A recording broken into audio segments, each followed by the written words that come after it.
What's going on, guys? Hopefully you guys are having a good, strong Tuesday. Look, man, there's always going to be the importance of the man of the arena, right? And there's always going to be that dichotomy of the career of a fighter or a professional athlete that's going to have to understand and mitigate, sometimes manipulate, and have an amazing relationship with his fans. There's always going to be fans versus athlete, right? That dualism that is needed for a sport or a brand or a product to grow. In individualized sports, right, where one person is the product, he is the brand, he's the one that fills butts into seats. He, for the majority of the time, has all the power, all the influence.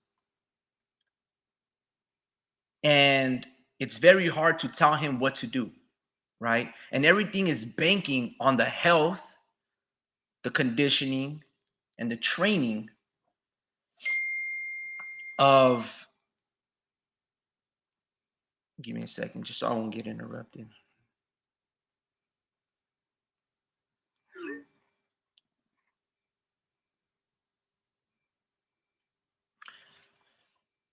So a boxer is always going to have to understand, in terms of product, brand building, and in terms of having an everlasting career, let alone a profitable one.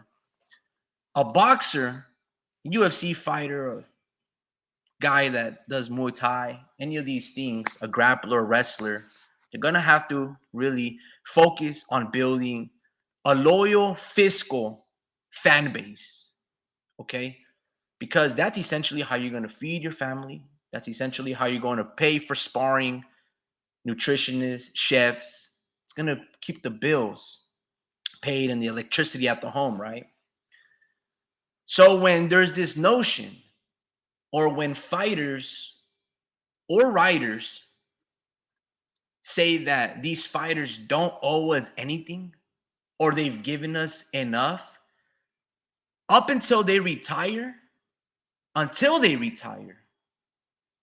they still owe us a lot, especially if you're going to charge us pay-per-view, right?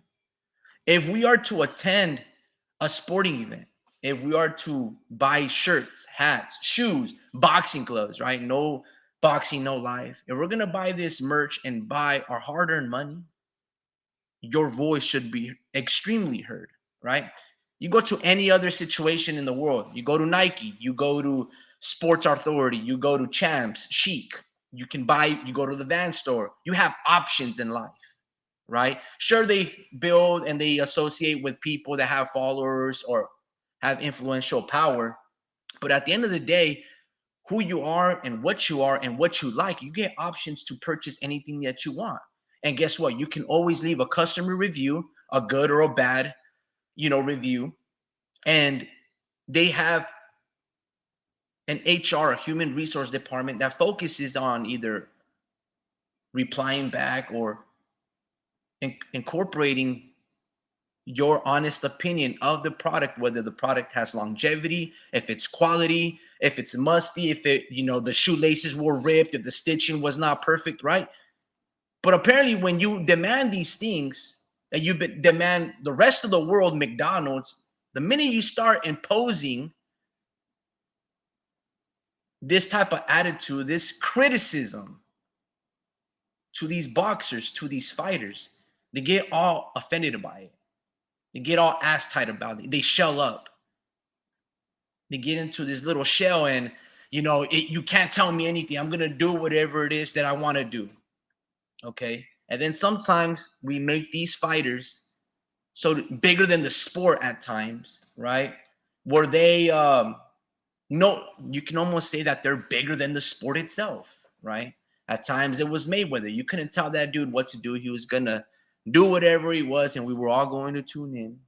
And now it's Canelo Alvarez and the pillars or the face of boxing. You can't really tell these guys what to do, right? But they're still going to demand $30 million guaranteed. $30 million guaranteed. They're going to choose and fight whoever they want. And You can either choose to support it or, do something else with your own time. But as a collective, right? And an individual, $80, 85 is nothing for them. But as a collective, right? Which we are when we purchase and sit on our ass on Cinco de Mayo or, the weekend of September's. As a collective, we account for that 30 million, 40 million, 50 million, right? Long story short, this is all common sense. This is nothing new. You guys know all this. So where am I getting at with this? Basically, I'm saying that the fans, we really do have all the power, right? Because eventually when the numbers don't make sense and they don't add up, we demand our voices to be heard, right? See, Shane Mosley at age 38 or 40, when he fought a young 22, 20-year-old Canelo, Shane Mosley didn't owe Canelo a fight. Canelo still fought an aging Mosley. Miguel Cotto did not owe Canelo Alvarez the WBC shot after he knocked down and basically retired Sergio Maravilla at age 35. Miguel Cotto did not need to fight Canelo Alvarez, but he did. 36-year-old Floyd Mayweather did not need Canelo Alvarez, right? Nevertheless, Canelo, for the majority of his time, just how that saying goes, it takes a village to raise a child. It takes fans, commissions, managers, promoters to really build a superstar. Obviously, the fighter needs to have talent. He needs to have an allure, some charisma, branding. He's got to have tough grit. He's got to give us what he wants. And for the majority of the time, Canelo has done that, right? We can say that to be a fact. Eventually, he fights all the fighters that we ask him to. He did it with Triple G, Cotto, Mayweather, Lara, Trout. The list goes on and on. Eventually, he will give us all these fights. So he's done a great job in terms of building a career. And we're asking him to do it once again by fighting David Benavidez. All right. It's not a big ask. In my opinion, I don't think David Benavidez is more dangerous than Triple G. I don't think David Benavidez is stronger than Triple G. I don't think he's got a great of a chin like Triple G. What he does have is youth. For the majority of the time, Canelo always has an advantage. He either fights older fighters or smaller fighters. There has only been a handful of times where he fights a fighter that's in his prime and in his element, right? Austin Trout, Erislandy Lara, Caleb Plant, Callum Smith. You can say Billy Joe Saunders as well. So there's been a handful of times that Canelo actually fights a fighter that's in their moment. Whether it's timing or whatever it is, and respective to who he fights at the time, like I said, we can acknowledge and give Canelo all the credit because eventually he will fight the fighters that we ask him to. But now all of a sudden, Canelo feels very pompous, very, arrogant, almost to the point that he doesn't owe us this David Benavidez fight. And in reality, I'm not saying that Canelo should retire, but I'm saying if you're not going to fight your mandatories, right? Because you've already had a voluntary fight. That was Jermell Charlo. You've already fought your mandatory for one of the belts. That was John Ryder. We essentially gave Canelo a pass for a whole year, all of last year, right? Because nobody was really asking for him to fight Jermell Charlo. I mean, Jermell doesn't even campaign at that weight class, okay? But nevertheless, it was a dominating, it was domination. It was a really good performance, a glorified sparring match. Jermell didn't really go for broke, and Canelo really couldn't get him out of there.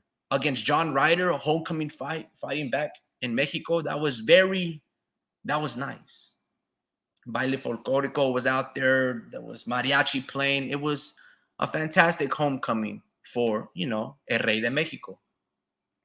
So essentially last year we gave Canelo a pass. We supported him. We bought some of his pay-per-views. We tuned in. And he made us proud, which is why we buy No Boxing, No Life gloves. That's why we buy his jumpsuits. If he had a pair of shoes that were associated with boxing, we would purchase those things too. Again, all we're asking him to do his job and fight David Benavidez, right? When Canelo or Canelo fans state, well, what has David Benavidez done? He's doing what he has to do. And that is continue to win, continue to fight, and continue to put pressure as a contender for all the glory that Canelo brings with him, right?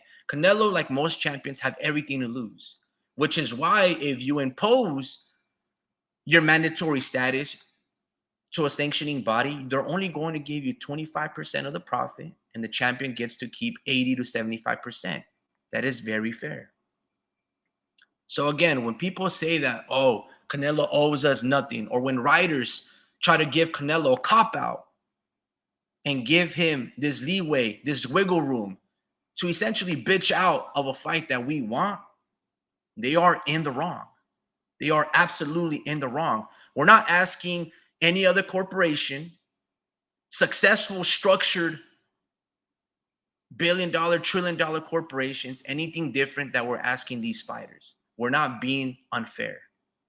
Okay? We're not being unfair. You can add Bivol to the list and all of these guys. You know, I did forget Dimitri Bivol. Okay. That's pretty much all I really want to say in terms of that argument. Canelo does owe us this David Benavidez fight. He really does. As long as he is the WBC champion, as long as he's undisputed, as long as he campaigns at 168, as long as he's breathing and fighting and competing in the sport and boxing, it's not like we're asking him to go fight Alexander Usyk, Tyson Fury, or Anthony Joshua. See, that would be absurd. That would be unfair and unjust. But we're just simply asking him to do what he's supposed to do, and that's his job. And guess what? The millions of money will be there because it's always been there. And as long as he continues to do what he's been doing, it will remain. Just a little sidebar. There's an amazing show called True Detective. Season 1 is incredible. Season 4 must have dropped not too long ago, but it's pretty good stuff, man. It's pretty good stuff. We could say that Canelo, I talked about how it takes a village to raise a child, so to speak. Boxing has really pandered to Canelo, right? Because you can, if we're really being nitpicky, okay, we can say that Canelo might have like 6, 7 losses to his name. I think right now he has 2 or 3. You can also say that you can add Lara to the list, right? You can add a couple Triple G fights. Definitely the first one. Second one, you can say that it was a draw. You know what I'm saying? Like if you really want to be, the powers that be wanted Canelo to succeed because whether we like it or not, the sport is great with Canelo in it. I don't want this man to retire. Why would I want that? Dude gives us great fights. As much money that he makes, he's done double the work of Andre Ward, who was the first ballot Hall of Famer. He has double the fights of Andre Ward. Andre Ward was never undisputed, right? He actually fought Triple G. He was undisputed at 168. Andre Ward never was. He just won that Super 8 tournament. He knocked out Kovalev cleanly. He didn't need 2 fights to do so with controversy in the first one. Canelo would have destroyed Andre Ward. So I'm not questioning Canelo's resume, his hard work, his perseverance, his longevity. The dude is the best that boxing has had to offer.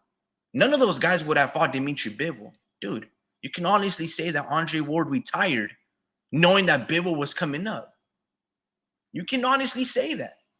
Right? Andre Ward even said it himself when he met Dimitri Bivol when HBO was still rampant and giving us all access. Andre Ward said that. I didn't say that. Sports Archives. Oh, man, some good old football talk. How good is Brock Purdy? I'm planning to get a rookie card. Well, according to me and Drew, Brock Purdy, the undersized quarterback, the amazing quarterback of the San Francisco 49ers, is the next coming of Drew Brees. That's what I think. The way he sees the field, He's a gunslinger. He's very smart, more athletic than Drew Brees. Drew Brees just has a cannon. Man can fight. I mean, sorry. I said the man can fight. The man can just sling it, man, with great precision, a nice tight spiral. But that's also Brock Purdy. So if you're going to decide to get a rookie card, I think that's a really good, you're going to get a good return of investment, man. I believe so. Vince Vargas, saludos, bro. Cheers to you, man. Drew 1, 2, 3. Drew 1, 2, 3. Can you hear me? 1, 2, 3. Purdy will be back in the NFC Championship or even in the Super Bowl. I bought his auto PSA 10 card for $300 and I sold it for $700. I'll be right there. Warp Speed goes, Canelo will be Ward soon enough. Like Canelo's going to be the next Andre Ward in terms of his career, or he will beat him. Look, man, a lot of these fighters, guys like Andre Ward, Juan Manuel Marquez, right? Juan Manuel Marquez and the Andre Wards, these ex-retired fighters, they sure do have a lot to say about Canelo Alvarez's career. And the reality is these guys are jealous. Marquez is jealous of Canelo. Andre Ward is jealous of Canelo. Because as great as those guys are, they're also human. They're also insecure because Canelo is doing it better than them. Marquez was never undisputed, right? Marquez did give us great fights. He really did, right? And Andre Ward just showed dominance in a very mediocre time at 168. The only real good fighter there was not Arthur Abraham. He's mid. Carl Froch, I'll give you Carl Froch, right? But George Groves, Elvis Rodriguez, none of those guys are at a Triple G level, right? Sakio Bika. Like, come on, man. Who you kidding, Andre Ward? You really got lucky, bro. You really got lucky that at that time Canelo was too small, because Canelo would have whooped your ass, just like how he whooped your boyfriend, Caleb Plant. That's exactly what it is. The reason you started training Caleb Plant, because he can do what you can do in terms of your athleticism. He's taller. He had a weak two, just like you. You had a good left hook, just like Caleb Plant. He had a good jab, just like you. And guess what? Canelo put him on his ass. He would have whooped you like he whooped your boyfriend. That's just a fact. Anyway, Sports Archives goes, should have held that auto card, fam. Yeah, he probably should have, man. It probably would have gone for another 2,100, huh? Warp Speed goes, salute to Vince Vargas, Drew 1, 2, 3. Good even fall. Good even fall, gentlemen. I want to talk about Ishe Smith really quick, man. He went on a tirade and just blasted Floyd Mayweather and asked Floyd Mayweather, oh, man, you should teach your fighters financial literacy. You should teach them about healthcare. Look at how you don't invest into your company. Look where your company is at now. Look at all the fighters that you failed to build up and all of these.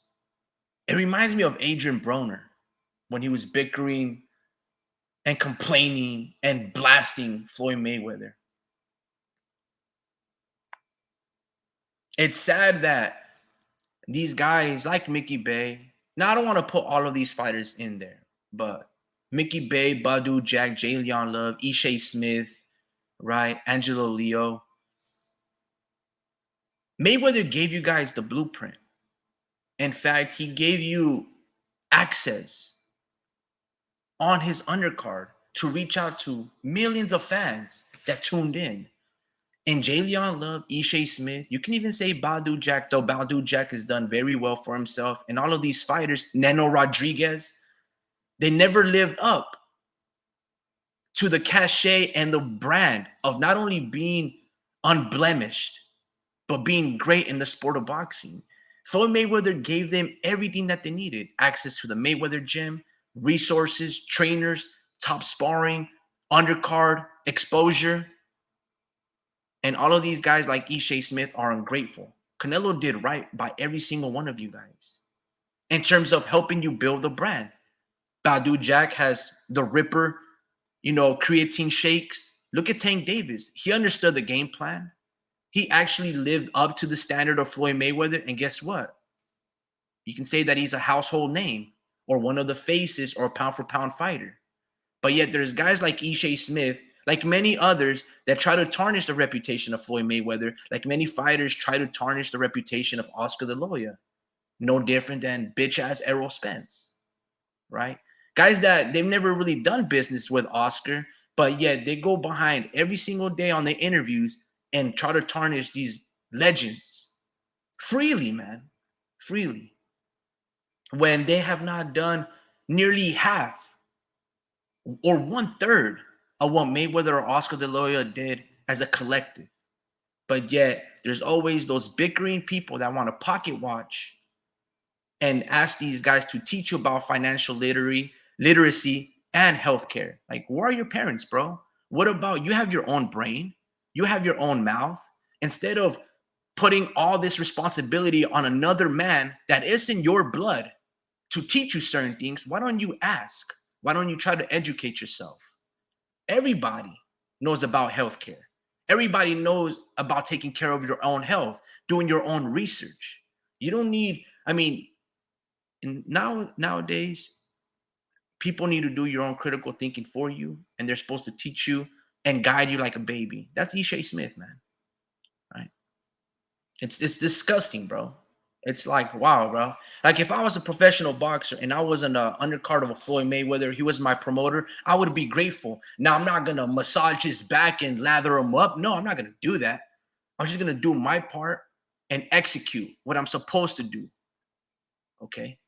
That's what you're supposed to do. Mayweather built a brand for like 20 plus years, unblemished, told you about matchmaking, taking matters into your own hands, exposure with building your own brand, your YouTube, your Mayweather brand, associating with media outlets like he did with Fight Hype. None of these guys did that. None of these guys did that. Ishe Smith, Mickey Bay, all of these dudes, none of them did that. Adrian Broner did it for a while, but guess what? He fought a killer in Marcos Maidana. It didn't really pan out for him at that moment. But had Andre Ward stayed dedicated and campaigned his whole career at 130, at 135, Broner would have been a Hall of Famer. Well, you can maybe say that he's Hall of Famer because he's like a 3-4 time divisional champion. That's not easy to come by.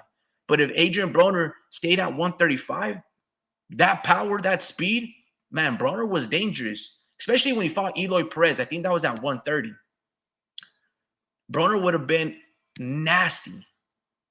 He didn't even have to, manipulate his weight and fight in all these 4 different weight classes. All he had to do is stay in one and dominate, like Triple G. Broner could have had a career like Triple G at 130, at 135. Now, I'm not saying it's easy to do these things. I'm not saying it's easy to make the weight. But if you really want to establish a Hall of Fame-like resume or career, we're just going to need you to do your job and sacrifice a couple more times to be able to get the job done. Sports Archives go, oh, Drew says he's in the lobby. He's in the lobby. Yo, what's going on, bro? Mic check real quick, man. Yo. Yo. What's up, man? How you been, man? Been really good, man. Been really good, buying these Pokemon cards on that one app. Yeah. Yeah, no, it's pretty cool, man. Yes, sir. Carmel Moten has his own set of cards. I've been trying to get my hands on those. I seen that. I'm like I just got reminded right now. I'm like, oh shit, I need to look into that, because I think that's like the very first. Nah, actually, I've seen boxing cards before, but yeah, I've seen this Japanese company make these boxing cards. Like pretty much they have their boxers out there and they have their own set of cards out there. And I'm like, oh shit, and it's all in like Japanese writing and shit. But yeah, I was looking into it and I'm like, damn, they don't do American up until I seen Carmel. And then I'm like, wow, and the Carmel, that card that Carmel has, the one I was showing you, um, looks pretty dope. I'm like, damn. oh And I yeah, think it's like dude, an autograph. It's an it's worth autograph too. getting, bro. What was that? It's worth getting for sure. Yeah. Yeah, so that's what I'm thinking about, you know, getting and shit. But For how much? I'm not sure. I actually DM'd him myself. I'm like, where can I get my hands on these? But I actually I screenshotted the company. I just didn't really look into it. But Yeah, man, I'm gonna get my hands on those one way or another. You know. Yeah, yeah, for sure, man. That's a start. I think boxing needs boxing collector cards. You know, imagine having a gold Mayweather, Panini Prism card, freaking PSA 10. Sheesh, Yeah, might not man. be worth nothing right now, but Like when they come out with the 5 years game, from now, psh, you'd when be they having come out your with own Mayweather brand, man. when they come out with the fight night game, they should give out a card set with it. With it. Yeah. Well, you bringing that up, back in the day when you used to buy video games, they used to have an instruction manual. It used to Yeah. come with a Yeah. booklet. It used to come with pictures and stuff like Yep. that. Nowadays, you buy a Nintendo Switch game or a PS5, it's just a case in a video game. And a It's piece like, of what, what, paper. what happened to the little title booklet? Yeah. And the instruction manual. And sometimes, you got to buy the special edition for like another $50, and it comes with a map and an Elden Ring Yeah. little thing. But I'm just like, bro, we used to just buy the regular game and it used to come with this shit, Mm. you know? And then like there used to be those game informers, and then you used to go to Safeway and take out a piece of paper and write all the Grand Theft Auto cheat codes so you can have an infinity ammo. And Yeah. man, bro, it's just like nowadays it's like all subscriptions and you have to pay additional dollars, V-Bucks and all this nonsense. And it's just I Hmm. respect the hustle, but it's just like, man, back in the day, we had it good, man. But Yeah. let me read some of these comments before we continue to go further on. Yeah. Let's say all right, right here we'll go. Warp Speed goes Benavides will be to Canelo what Bivol was to Ward. I don't think so, man. I think Canelo will fight David Benavides. Drew says in the lobby, Sports Archives, he goes, do you guys watch college football? I heard JJ McCarthy and Kayla Williams are prospects. Yeah, man. I think It's Caleb, not JJ. That's good. I don't know yeah, about. well, they're both going to be good, except their level of good is going to be there's going to be a wide disparity. Caleb Williams is going to immediately make an impact in the NFL, where JJ McCarthy, if he's to be a starter immediately, he might struggle like an Alex Smith, But if he goes into the right system and learns under, let's say, a Kirk Cousins, and he gets the ins and outs, right? Then JJ McCarthy will be able to build up to something really good because he's got a good arm. He makes good decision, and he's got a good athleticism. But Yeah. everything comes down to the right, whether a system, makes you or breaks you. But Caleb Williams can have an immediate impact like CJ Stroud, where JJ McCarthy, you're going to need a Saquon Barkley to be able to take the pressure off and build them properly, especially if he goes into one of those, like JJ McCarthy would succeed immediately if he had a Mike Vrabel and Derrick Henry. But if he goes to the Tennessee Titans and Mike Vrabel isn't there and Derrick Henry isn't there, then JJ will struggle. And you're going to be like, man, I wasted a first round pick for him. So it's one of those things where you have to really understand the bigger picture and understand the athletes. But JJ McCarthy, he can be a Pro Bowler. If Mac Jones could be in New England, I say JJ is better than Mac. What you think, bro?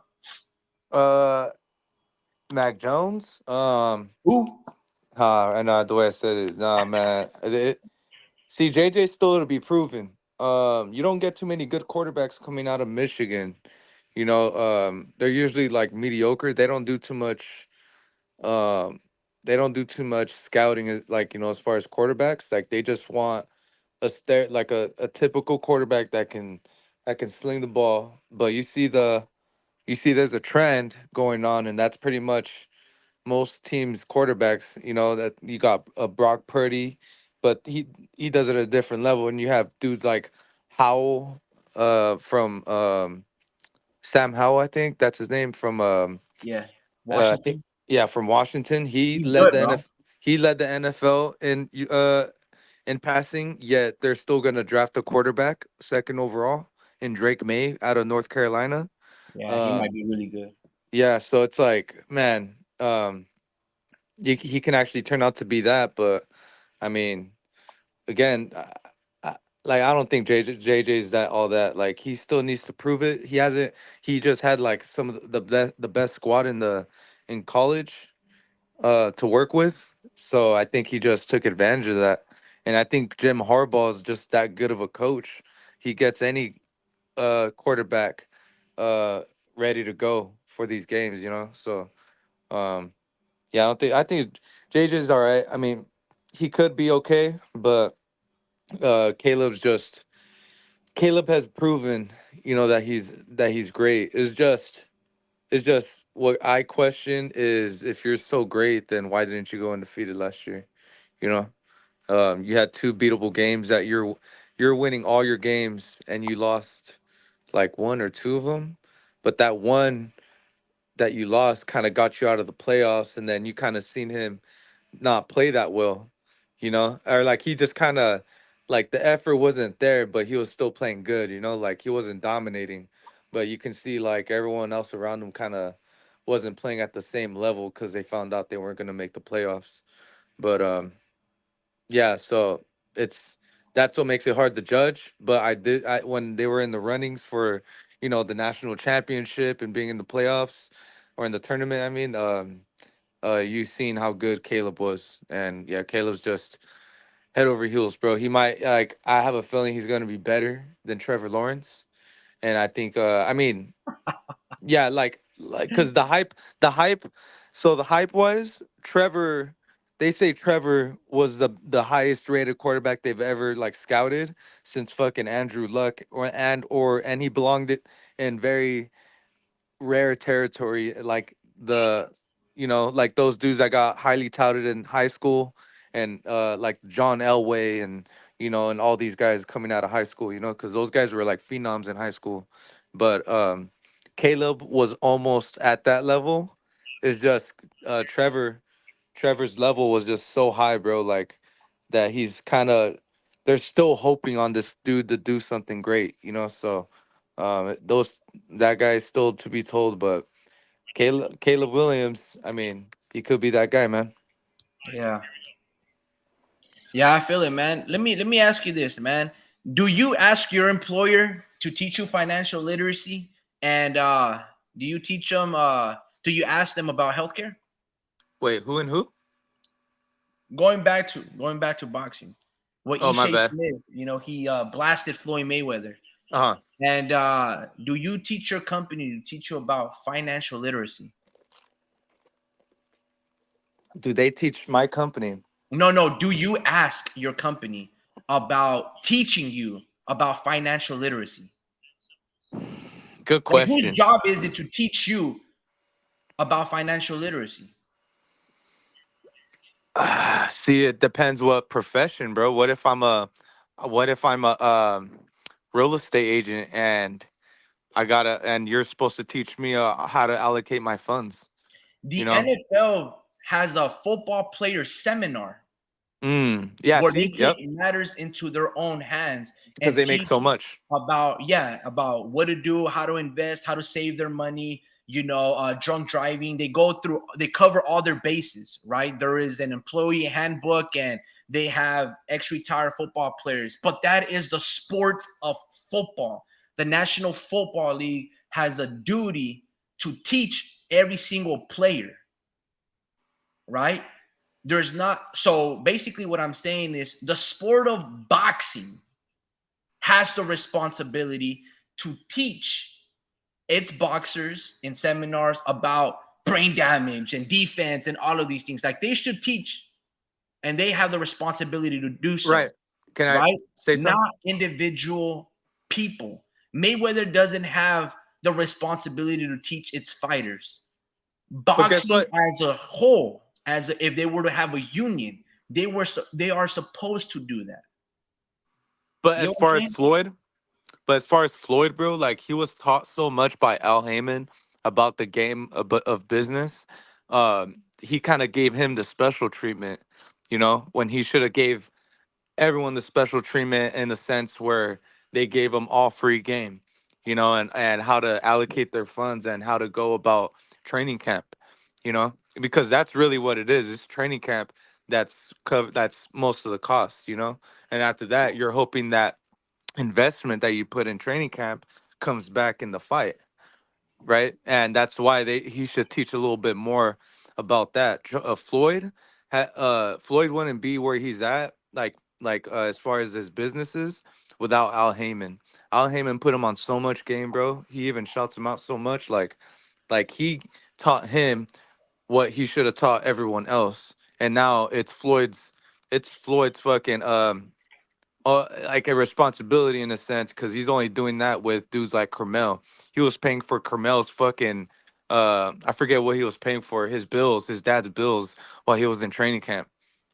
Just so he can take him to Carmel to fucking national championships. So where's the equality? Like really. So you think that Floyd Mayweather not only has to be these guys as promoters, these guys as trainers, he also has to teach and be their managers and teach them Floyd has to teach them the nutrition aspect of, an apple has 15 calories. He has to be responsible for teaching these grown men and every single thing in life is basically what you're telling me. Because you just told me that Mayweather had a manager named Al Heyman and still does, right? He also had 50 Cent that helped build Floyd Mayweather's, money team brand or the TBE brand, right? And in fact, like 50 Cent brags about it in a little bit, saying that, he's pretty much the owner of that brand. So Ishe Smith's manager basically failed him. And you're saying that's Mayweather then. I didn't know whose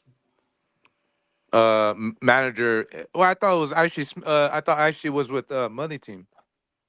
Look, man, I think Mayweather did more than all right to Ishe Smith, Mickey Bay, Baldu Jack, Jay Leon Love, and every single fighter that he's had, right? Because all of these guys have the potential to be Tank Davis. And the reality, Tank Davis is the only one that actually, has maximized so far, right? Now, you said, what about Kermel Moulton? You know, I think by the time Floyd Mayweather signed Ishe Smith was a grown man. I don't think Floyd Mayweather had or knew Ishe Smith. Man, maybe he knew him, but he didn't get him when he was 15, 16 years old or 17. I don't know. Was he? Now, I don't Maybe. think so. Mm. Maybe it's possible. I don't really know. But even then, Floyd Mayweather, for example, what was the name of that fighter that died and Mayweather paid for the funeral expenses? This year or No. This was like a thing that came out in the news that Floyd Mayweather did. I I thought don't know he. if it Oh was, yeah, I don't know if it was Angel Hernandez, but yeah, Floyd Mayweather Hernandez. does not need to. He didn't need to do that. You see what I'm saying? He doesn't need to do that, but he did. That's the type of person Floyd Mayweather is. You No, see? you got you. No, that's different. So, No. So what um, I'm saying is this: Floyd Mayweather has probably done more right by people, right? And then there's ungrateful people like Ishe Smith. Like, say, for example, you have your uncle's fighter, right? Carmen El Güero. Mayweather goes and tells that fighter El Güero, hey, bro, I want you to be a Floyd Mayweather fighter. I want you on the money team. And I want you to have camp and move out to Las Vegas.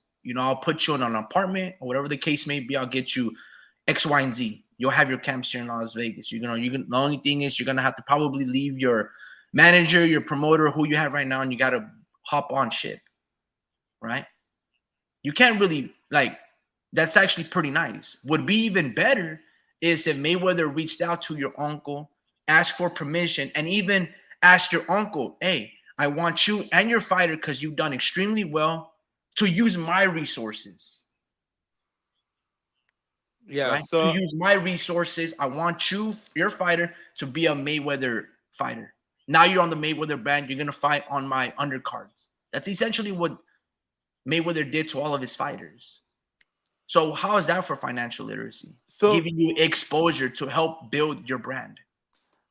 yeah, true. Like like all that's true. Like with him, like doing more right than good than bad. I just feel like I think he's also talking about the way he's treating him. No, like not just money, right? He's just like I think he said something in the lines of like he shows his fighters jealousy or some shit like that, right? Like the way they are and shit, like like just in general, like he just doesn't talk in favor of the of of certain fighters.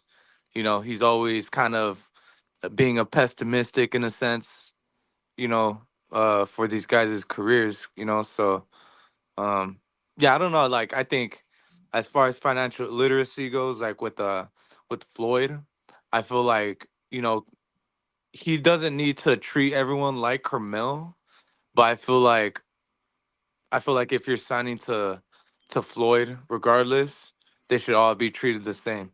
You know, now if you're just coming in as an opponent, and I feel like you should still get treated at a certain standard, but obviously you don't you're not obligated to give them that financial literacy. But you know, if you're not promising your fighters uh a certain level of pay or a certain, you know, like way direction, a path in your career, then then it's like, bro, like you gotta at least tell them what's best in their favor, not just kind of leave their hopes up and then they're just spending all this money on their career. And it's like, bro, I'm ready. Like some of these guys are ready to start their next career, man. These guys end up getting normal jobs eventually. So it's more like, hey, let me know when I can get a normal job, you know, because it's like I'm over here waiting for your ass to give me some fights and you're not giving me them, you know? So I gotta do what I gotta do now, you know, and it's kind of fucking my whole shit over in a sense, you know, like so I think But that's that's the sport of boxing. You knew when you signed up that this was going to be a risk that you were willing to take. This was going to be an investment in your life, mind, body, and soul, let alone a monetary reason that you might not make it.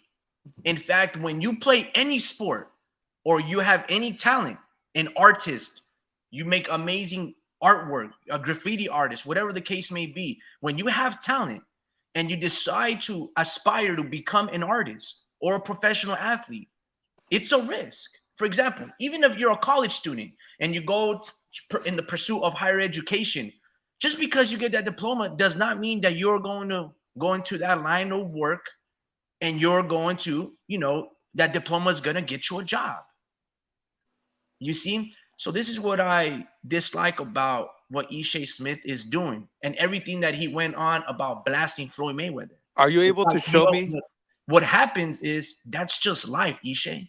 Some make it big, some are able to retire from the sport or not. For example, I don't know if I want to put the name out there, but Mm. one of our local legends has a similar situation. To my knowledge, he never blasted and went out and blamed every single promoter that he had, manager or trainer. Bro, there's a lot of there's a lot of fighters. I hear it on TPV all the time. Like Nestor gives. He always says, "Bro, there." He's all. Let's just say there are world champions right now that are holding a belt that are still sleeping on couches.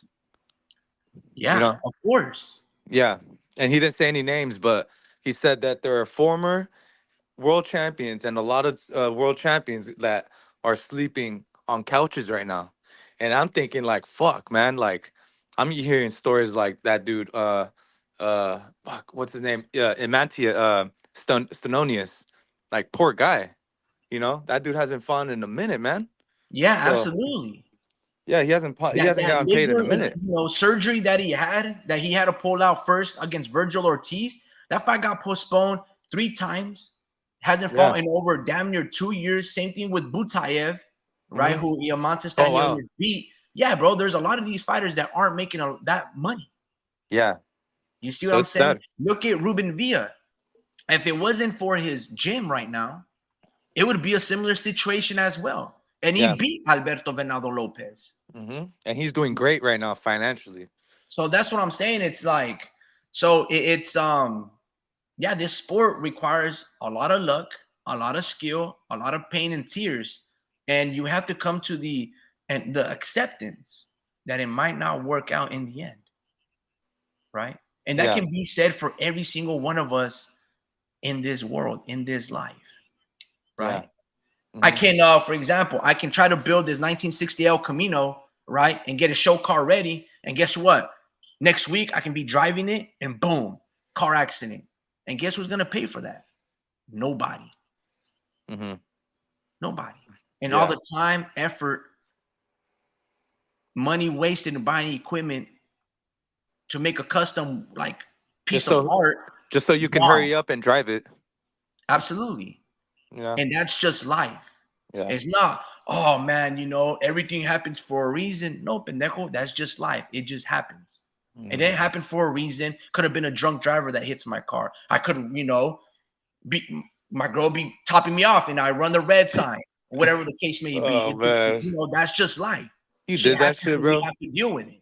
You You see what did I'm that saying? shit. It's not like, oh man, the stars aligned. And no, dude, it's just life. Sometimes it works out for people. Sometimes people have longevity. Sometimes they're promising prospects and they don't work out. Mm. And I also see, like there's dudes like Devin, bro. Like I see him like really at least trying to branch out his his businesses. I see him promoting a lot. So I think that's a big part of what you're supposed to do as a fighter. On that's on your end and no one else. So I agree in a sense. Um, yeah, I was just saying like how. I guess that's my only point that I got is really just that Carmel point Yeah. because he treated him really extremely different than like just really he's the only person that really did that for any boxer, really just pay for their bills. Well, I'm pretty sure he fought, former boxers and shit pays their bills, but amateur coming up and helping their whole family out, like that's different, He probably did it for Tank Davis too. He probably did. Yeah, you're right. I'm sure. So, I'm sure that he did. mhm. Devin So Haney. So Devin Haney went on Twitter and he stated, "Hey Ryan Garcia, how come you haven't sent the documents or how come you haven't enrolled in VADA testing?" Yo, is Devin Haney sweating Ryan Garcia, bro? dude, what's up with that, man? I like Devin. I like Devin's approach to Ryan. I'm glad he's man, we've been going hard on Ryan, so I'm gonna just say it, man. I'm glad he's not falling for his little corny shit. I'm glad he's not falling for under that umbrella, because he's acting right, he's saying the right things, and yeah, man, I'm glad he wasn't like after he said don't mention my name ever again, he still took the fight. He's like, he's like I fuck it. actually didn't like that he did that, man. But it is what Yeah, I it is. know. He was probably irritated with his ways though. Like that would irritate the fuck out of me. Just go in and out of what you say. Like, bro, what the fuck? Like, I can see I can feel his anger. Like, cause he's trying to get fights going. Him and his dad. Well, if he They're all. really wanted to, he could have fought Subriel Matias for unification. But Uh, he went back on his word, listen. against his word. So it lets me know that he's not a man of his word. Well, listen. I Because think. Ryan left and he was trying to make these fights with all these other people like Rolly Romero, and that didn't work out. They laughed at his face, right? And he was getting guidance from Floyd Mayweather, whatever the Listen. case may be. And then Devin and his dad were like, "Hey, bro, hey Ryan, you're Rasa again, bro. You're Rasa. Come Yeah. over here. We'll fight. Let's make this money together, chap." When Ryan has Listen. openly told you guys he doesn't care about the belts, he doesn't care about fighting Devin Haney, Yeah. and Devin Haney's like, "Don't He mention is. my name or don't call me again." And then when Brian is out there left in the cold, Devin's like, "Hey man, 50,000 pay-per-views against Regis ain't gonna cut it." So Yeah. like, That's look true. at the end of the day, it's like we want these guys to build their money and do it the right things, but also it's just like these fighters go open on social media or Twitter or whatever the things may be. Minute they say they're retired, 3 months later, they're like, "Oh, I'm back in action." A week later, bro. Same Right. thing with Devin Haney. He went all this tirade. His father's blasting Henry Garcia, the father of Ryan's, blasting Ryan, Golden Boy, Bernard Hopkins, hey, meet me in the restroom. All this shenanigans. Then to do business with them, like, I don't know, bro. It's very like, how the Breakfast Club had Donkey of the Day. Bill Haney should have been on there, bro. Well, I think it's one of these things, right? Like there's multiple factors, right? I think Bill is an old school minded person and he's adjusting to social media. He's learning how to social media. But I think when he first started on social media, he wasn't like that tech savvy. But you can tell now he's kind of getting it figured out with his stories and shit. I just think he's learning the environment on social media, and the way, and he's trying to present himself in the way where he's not overdoing it. And I think sometimes he does catch himself overdoing it. And but I love it, man. I just think it's funny. The fact that I know that he's faking it makes it even funnier, you know? Faking Like what? faking like the fights and shit. Like it's like, bro, you are not like, he just loves to make these stories and shit, and he's like, talking to Ryan and his whole team and shit, and then he's like Ryan, he's like the way he's looking at the camera like a movie and shit. I'm like, yeah, this is some WWE shit, but I love it. It's cool because they're about to get it on, and they're really high level fighters still. You know, they're still high level fighters, bro. They're still really good fighters that are gonna get inside the ring and go 12 rounds, hopefully, with each other. You know. So yeah, I like Devin. I like Devin's ways too, but I think he fell for Ryan's bait in a sense, right?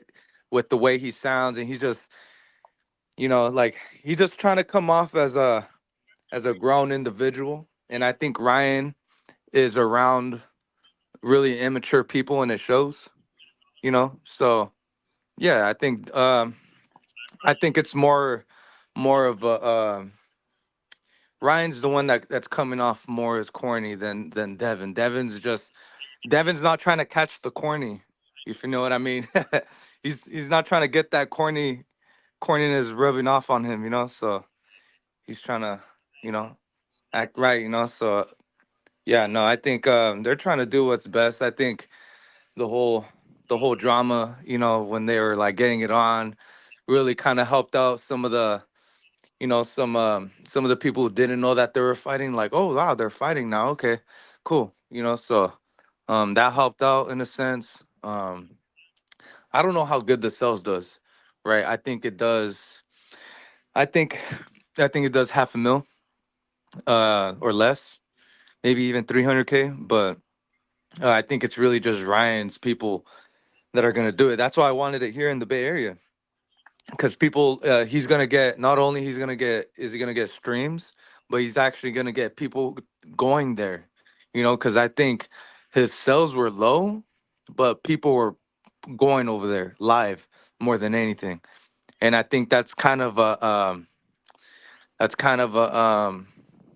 start of a star, like that's how kind of Tank's fights look like. A lot of like girls and shit go, a lot of like, like, you know, a lot of they call it yams out there. A lot of yams out there. So my cousin was out there. He said he seen a lot of yams when Yeah. Devin was fighting. So yeah, like it's shit like that, bro. That's what kind of builds it, wanting to go to a fight and also wanting to watch it on TV. So I think Ryan helps Devin a lot, And with with the whole Sabril thing, look, man, I'm torn, right? I'm torn. Um, because I like Devin. I want to be on Devin's side. It's just how can I say this? Like Matias beats him. Matias beats him, bro. But yeah, that's still if he fights him, or if Tio pulls some out of this world shit, fights him and beats him, you know. So yeah, man. Can you see Tio beating him? I can see Tio fucking beating Matias, bro. Yeah, I think if that fight were to happen, I would favor Tio. Really? Yeah, I would favor Damn. Tio. See, my gut, It'll be a good fight, but my gut was telling me that. I think Tio got it, bro. Bro, my gut tells me that too. And I feel like Devin is the type to lose to him, you know? Tio does great against guys that come to him, and Yeah. Matias is going to come to him. Yep. And yeah, I would favor Tio against any come forward fighter. Guys like Lomachenko, guys like Regis, guys like Jose Ramirez, Teofimo Lopez will have an amazing time. But guys that can move a little bit backwards, like a Jack Catterall, Sander Martin, Mm. Devin Haney, Oh, I guys want to talk that, about that. it'll trouble Tio. Yeah. Yep. But nevertheless, Matias will be there. He'll be banging out hard. It'll be a really good fight. But I would see Teofimo's power. He has that punch selection. He's got the uppercuts to stun, and he's got the speed and intellect to really pick apart. Oh Yeah. boy, Subriel Matias. Mm-hmm. So yeah, talk about I'm talking about building up uh the fights. Did you see the Catterall um Josh Taylor conundrum? Yeah, I did, man. What do you think? It's some WWE shit? Nah, I like it, man. I think there's bad blood. It continues to have blood, and I'm all for it, man. It's solid. I like it. I think it's legit. I think Jack Catterall feels a certain type of way against Josh Taylor. Hmm. Josh Taylor, I feel like he should be fighting at 147. Mm. Guys like Connor Ben, but for some reason he still thinks that he can make 140. And Mm. Jack has all the leverage, man. Yeah, no, I think as an American, it's hard to tell. We always think they're faking it, right? But I think in reality, it's a different culture out there. I think they really do hype themselves up, especially for these boxing events in UK. These fighters really do like build animosity to towards each other, you know, and you see that like in a lot of these little, the club fights that they have out there in UK that the Zone has, or at least it looks like a club show, but these little fights, you could tell like before the weigh-ins, it's just this random ass beef that they got from amateurs. But I hear a lot of those stories from coming out of UK, and they're not amateur. I don't think they fought in the amateurs, Taylor and Catterall, but um, yeah, it's just they act like they've known each other since they were a kid, or forever and shit, and they hate each other. So yeah, I was just like, damn, this motherfucker put his hands on his neck, not once but twice, I know, and right? he threw in a punch and he smacked him behind the back of the head. That's I legit, know. bro. It's kind of like Mocoso, pow. Yeah. Like hell nah, man. Hold on, let He me read some of these comments. Go ahead. Sports Archives goes, Drew, how good is Damian Pierce in your guys' opinion? I'm looking at his rookie card. Damian Boxing with Pierce. Frank Bay goes, salute, Warp Speed.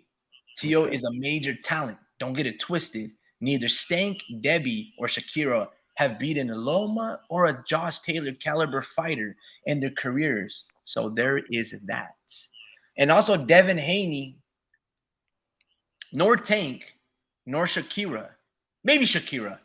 But none of those guys have really fought even a Sander Martin like fighter. Shakira did against Edwin de los Santos, and look how great he looked.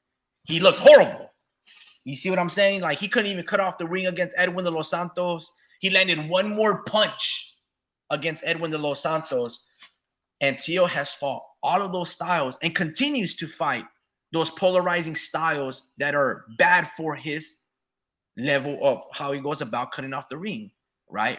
It reminds me of a young Canelo Alvarez, Teofimo, when Canelo fought Austin Trout, was troublesome, then went on to fight Mayweather and Rezlandi Lara. Teofimo didn't look so good against Sander Martin. And then he still fights a very boring fighter that knew that he was going to run, and Jermaine Ortiz.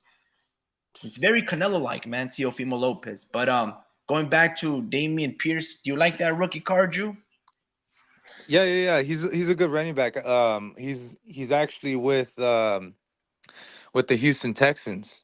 Mm-hmm. So I told him he's like it didn't let me type all those words out, but what I wanted to say was he's taking turns with another running back. I forget the other running back's name, but he's like a second round Devin pick or some. Singletary.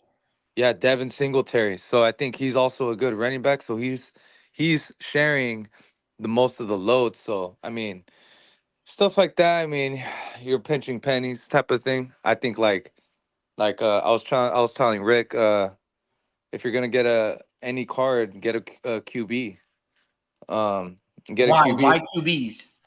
Just because they got the balls in their hand, they have the whole franchise on their hands.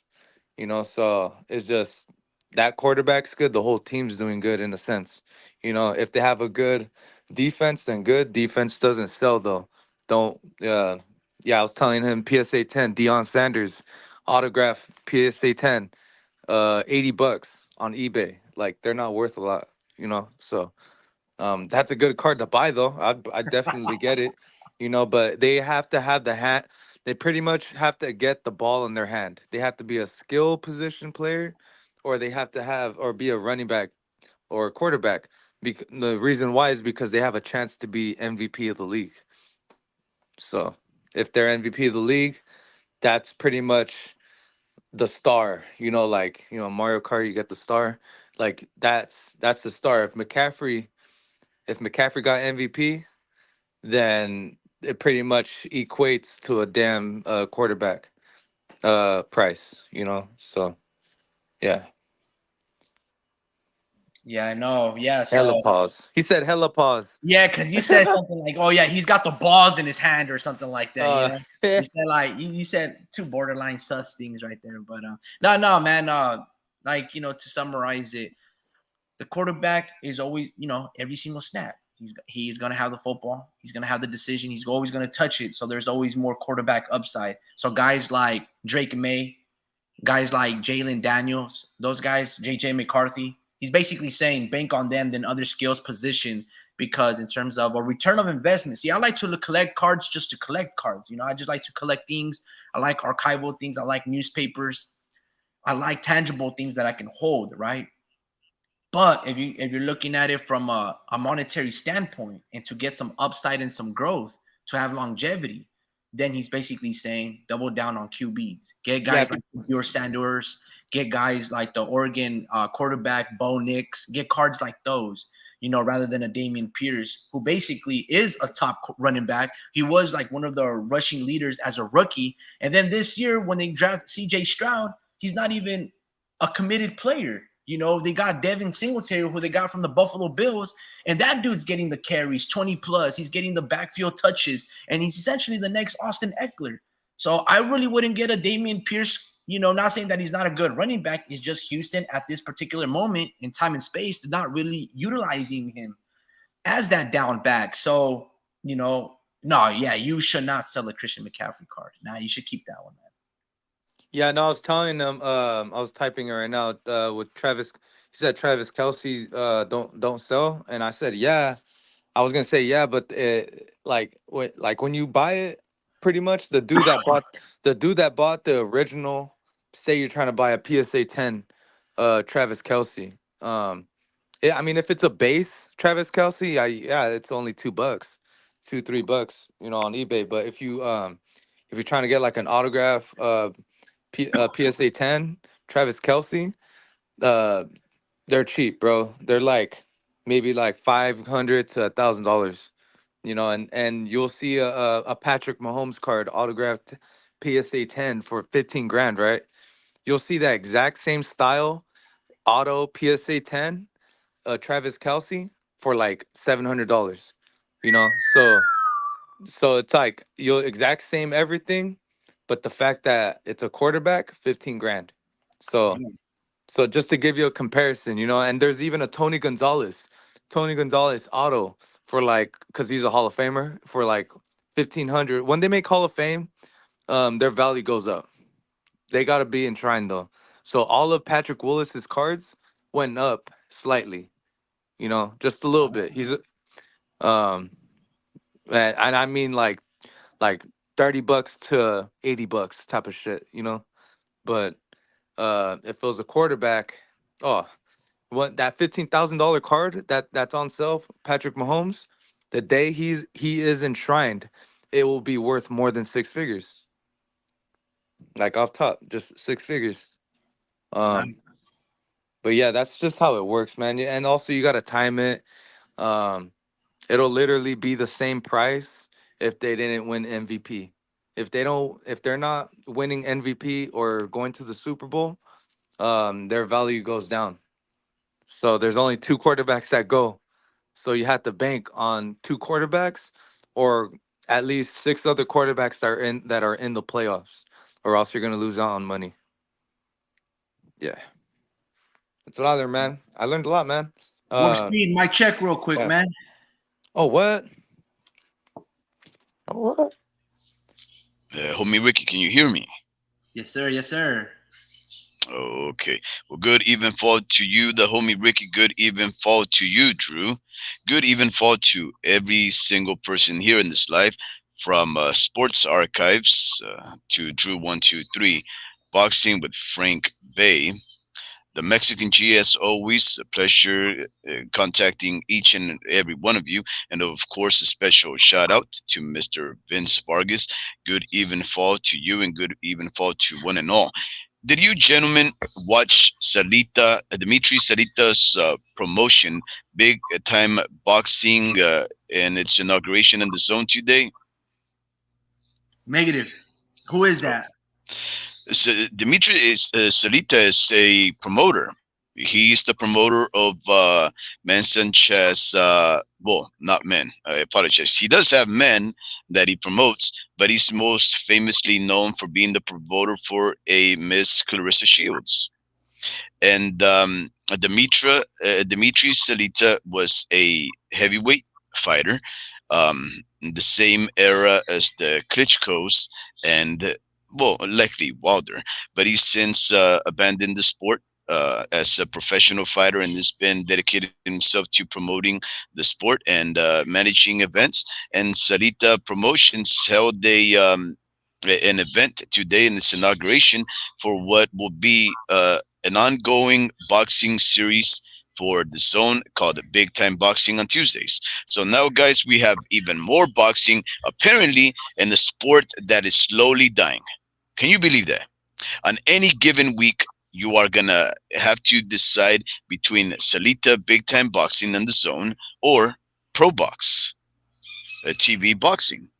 On Thursdays, you're gonna have Golden Boy Thursday night fights, and there's another promotion that I can't think about right now that's similarly gonna have fights on Thursdays. On Wednesdays, you're gonna have Country Box. I think their next event is going to be on the 6th of March, so you might want to put that down in your calendars already. Country Box is one of my favorite smaller venues for boxing because they mix fighters with country music.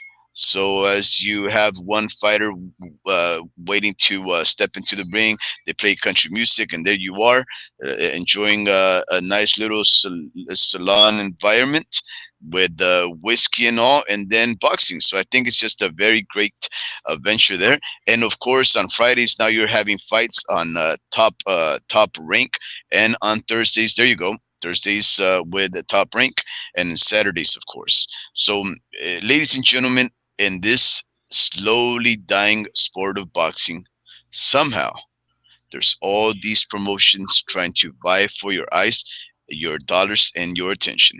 So I don't know how to, I don't know what to think about that. I find it to be contradictory, illogical. But hey, we live in this day and age where you can identify as a unicorn if you want to. So I guess it's probably not the craziest thing to think that boxing is somehow becoming more ubiquitous, even though apparently it's dying. But I did want to report that today's event was a great one. We had some featherweights. We had some. I think there were their very first fight. Or something, because these guys look like snot-nosed kids. There was a Mexican kid named Juan. Oh goodness, what was his name? Juan. Juan Hernandez, and he was fighting the local fighter Cameron Pinky. I guess Cameron Pinky is from Michigan. Michigan over there in that region of the United States of America, they have a lot of talent. And Sarita was actually promoting some of their more notable heavier weights, from light heavyweights. And a couple of 154 pounders. In fact, the main event guy, the 54 pounder, he ended up calling out a fighter by the name of Erickson Lubin. I guess he's had some back and forths with that guy in their amateur years, and now that he's getting some attention drawn to him, he wants to have that fight as a professional. So I guess we have some future fights to look forward to, but the main event did not live up to the fight that stepped right after that.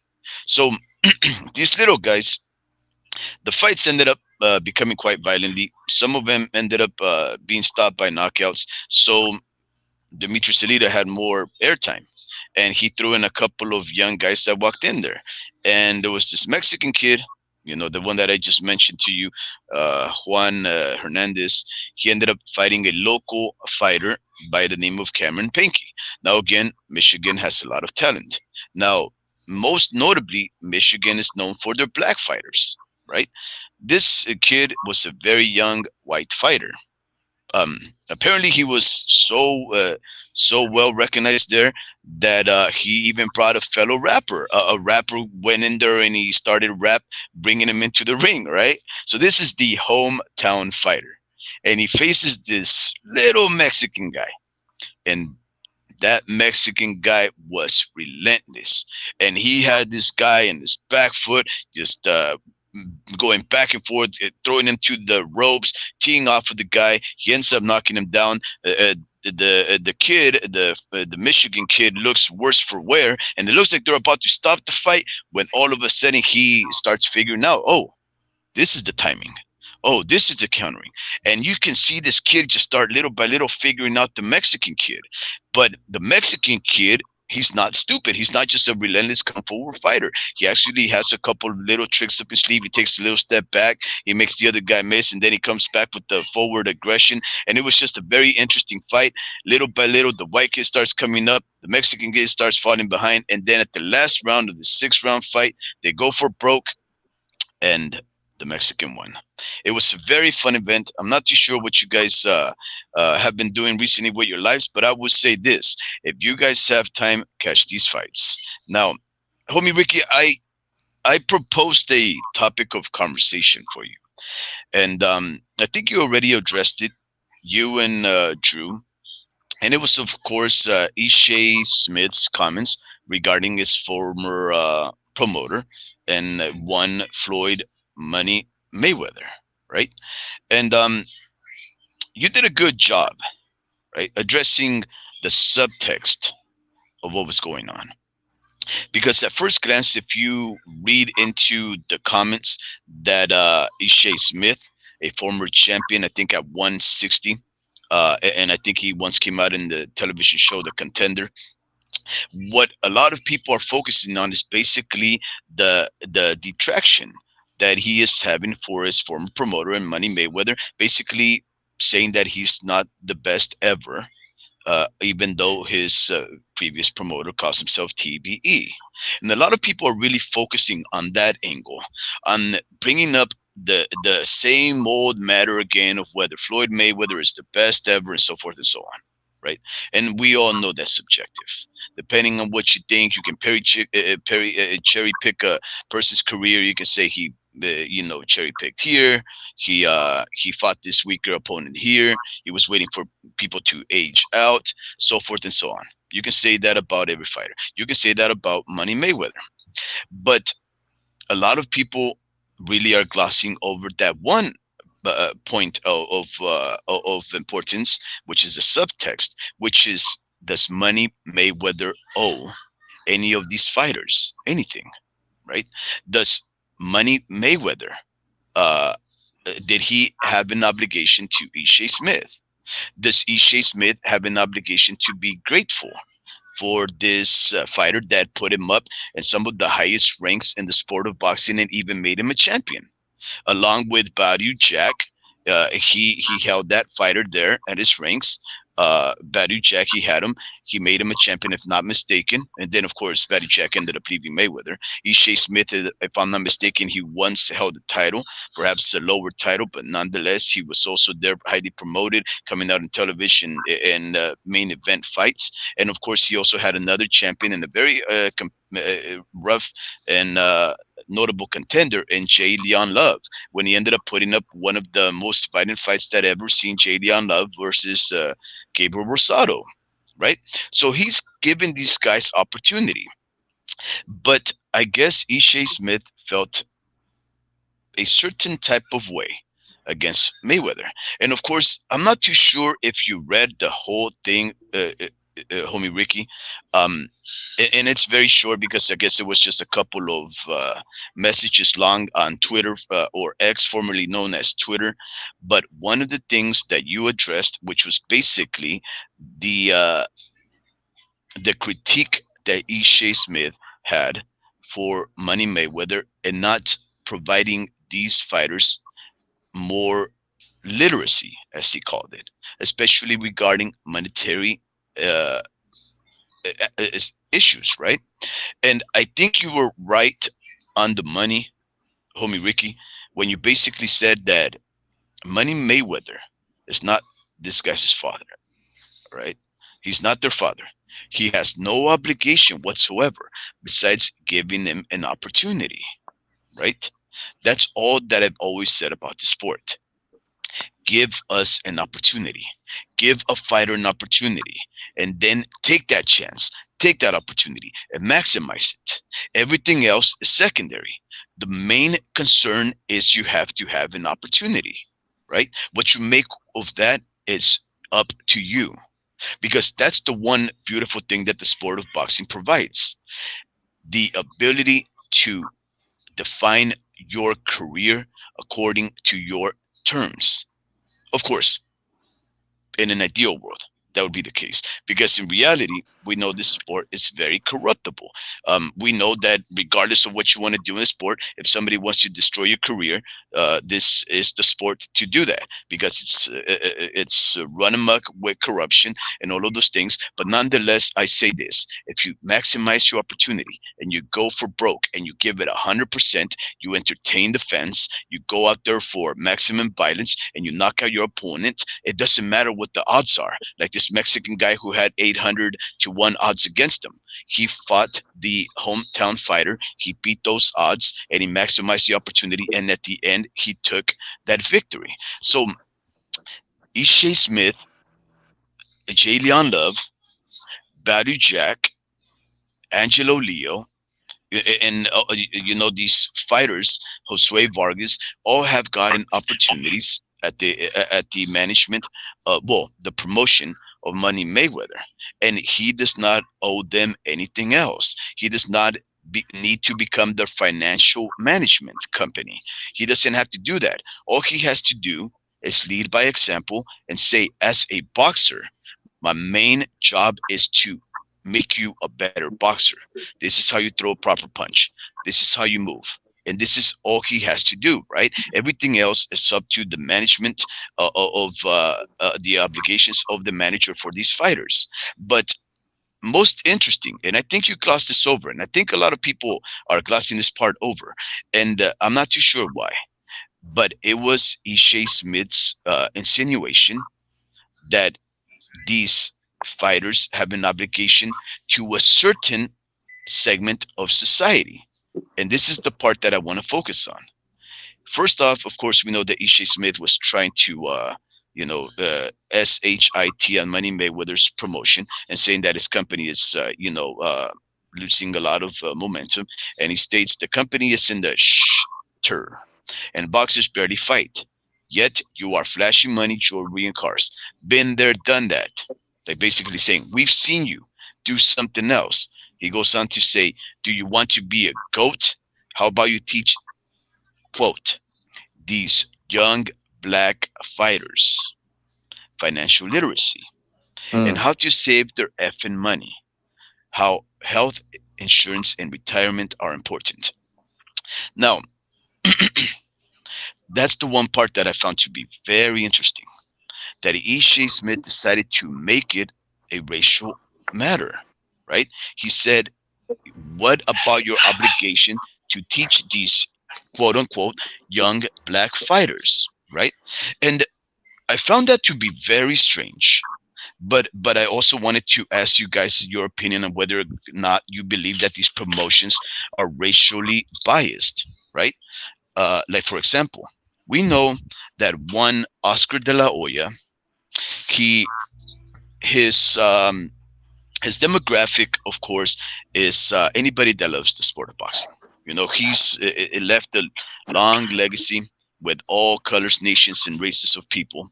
So everybody loves what Oscar de la Hoya has done. his contributions to the sport. But we know that when it comes to his demographic, his promotional company, it is mostly focused on the Hispanic Latino. Right. Well, we know that because it's regional. He lives in the city of Angles, and he roams around in San Diego. There's a high population of Latinos over there, so of course it's easier for him to just pick out fighters from around that region because they're just more accessible to him. Right. So we understand that. But we also know that he's become a divided individual because he's said a few things about a Mr. Al Heyman that were racial and discriminatory. Now, a lot of people have taken gripes and offense to the words that he said. But a lot of other things about a Mr. Al Heyman have also been stated about him and his preference for the black American fighter, right? Some people have started a movement in boxing, which I highly respect. I disagree with because I'm not one that tends to favor anything and any kind of thing in the world that is greater than just a color, and it's called the LDBC, the Lions Den Boxing Channels or Community, right? Which is basically an African American centric uh, expression and favoritism for the sport of boxing. Mostly focused on the black community. I understand why they create those communities. I also understand why there's certain Mexican American, and Chicano channels that focus on the Chicanos and the Mexican American and the Mexican communities. I understand why they do that. We in this here channel, we don't really care about that because we respect every single fighter. But what I wanted to ask you guys is this: when Ishe Smith he states that Money Mayweather has an obligation to the young African American fighter, do you think that these companies are focusing on expanding and only buying opportunities, opening opportunities for a certain class of individuals because they look like them, or do they look at those opportunities only and ignore the other ones? Is that why Angelo Leo, a fighter that was on Mayweather promotion for a contract term of 5 years, he basically only fought for two and a half, laid off for 2 years without fighting for Mayweather because he wasn't getting opportunities after he fought and lost to Fulton, Stephen Fulton. And do you see those kind of divisions in the sport where these guys are actually promoting fighters based on race and not necessarily on opportunities? Because if that's the case, guys, I don't know if I can trust these promoters. And if we can't trust these promoters, then I guess Ishe Smith is right. Why should anybody be grateful to these guys when they're just trying to exploit you based on color and maybe put you up against other fighters to maximize one and bring you down? What do you guys have to say about that? Yeah, man. I think there's a lot of angles you can take from this, from that situation, as far as like Floyd, teaching his fighters, financial literacy and whatnot. Um, I think I think he chooses who gets that information because they have to really go out of their way for that information. I think that type of knowledge is there. It's just I feel like they don't go out of their way for it. All they can really do is just kind of do what he used to do, in a sense. And I think yeah, man, I was just kind of thinking about what I said earlier, and I'm like, damn, that's really all I got as far as like him treating fighters differently. It's just the Carmel situation, but I do see him helping fighters literally how to like the X's and O's inside the ring and shit. So um yeah, man, these companies also got to know that it's important for these fighters to learn financial literacy, because not only does it benefit them, but benefit the fighter. It benefits the company because now they can take lesser fights. They can take lesser paying fights. Now you can fight. and stay active. You know, Mhm. um, while you would be such an asset to your company if you're able to do that. So that's one angle. Um, and really, just the other angle is as far as like the Icy Smith um talking about Floyd like flaunting his money and shit when these Mhm. fighters ain't getting money. Like I think the majority of his fighters do get money. Is just they spend it differently, and I think Floyd just flaunts a lot of shit, and he's made smart business decisions. You know, Mhm. so I think yeah, I think he's not. He's just also. I think what Aishi's trying to say. I think I told Rick this earlier. It's the way he treats his fighters, right? When he doesn't give them the full light. He takes it kind of from them. So just you want you want your fighters to you want to allow your fighters to be you if they wanted to. Don't show them that they can't be you. Like they're just kind of it doesn't I can see how it irritates fighters, the whole flaunting your money shit. um but yeah, man, just to an extent, I guess it's not really their decision, because you got these people just flaunting their money like Jamal, bro. Like he's just an alcoholic with all that money now. It's Yeah. like that's nothing, that's unteachable right there. Like what you got going is different, like so that's more of a drug thing. But like I think people fighters do go through that in a micro level, you know. That I think most fighters do drink a lot. Just from my own experience, um, like I think these pro fighters, like some of these fighters drink more than me, bro. And I'm not an alcoholic like that. Like like I'm a smoker, but no, yeah, man. It's just every fighter goes through it, So I think to a certain level, every fighter has to learn how to like watch how they spend their money. And these fighters come from different upbringings, bro. Like some of these fighters don't need to learn financial literacy because their parents taught them, or and you hear a lot of fighters like that, but I also feel like they should be able to qualify for some kind of pension plan, or some kind of plan to like help you build your career uh based on your earnings, Mhm. because some of these fighters do live in cars, do live on couches. So I think if you're a professional fighter, it should be some kind of like a tax write-off or some shit, like hey, my body is a fucking is what makes me money, like I You're onto and something construct there. and in construction, it's my tools. And guess what?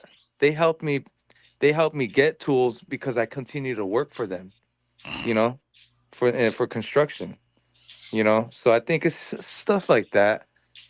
Obviously the only tools you need, is obviously your, sparring gear, and I guess tools as far as training camp, what Mhm. you eat, uh your rent, all that, like it should be some kind of, I don't know how taxes work, man, but Yeah, it should trust be me. I don't know how taxes work, but once the government comes after you, you you learn real quick. And I think that's what I'm trying to get at, right? That see, this sport is the most independent sport you can think of, right? For the most part, yes, there will be guides. Yes, there will be teachers. Like, for example, when you go into a gym, the first thing your coach will train you is how to throw a proper punch. Well, he'll teach you how to basically keep your hands upright. Very first thing. But so forth and so on, they will teach you bit by bit. So, only in the sense that they're teaching you how to fight can you say that the sport is even anything more than just independent individual venture, right? But everything else, right? What they say about the sport of boxing, when you lose by yourself. You lose alone.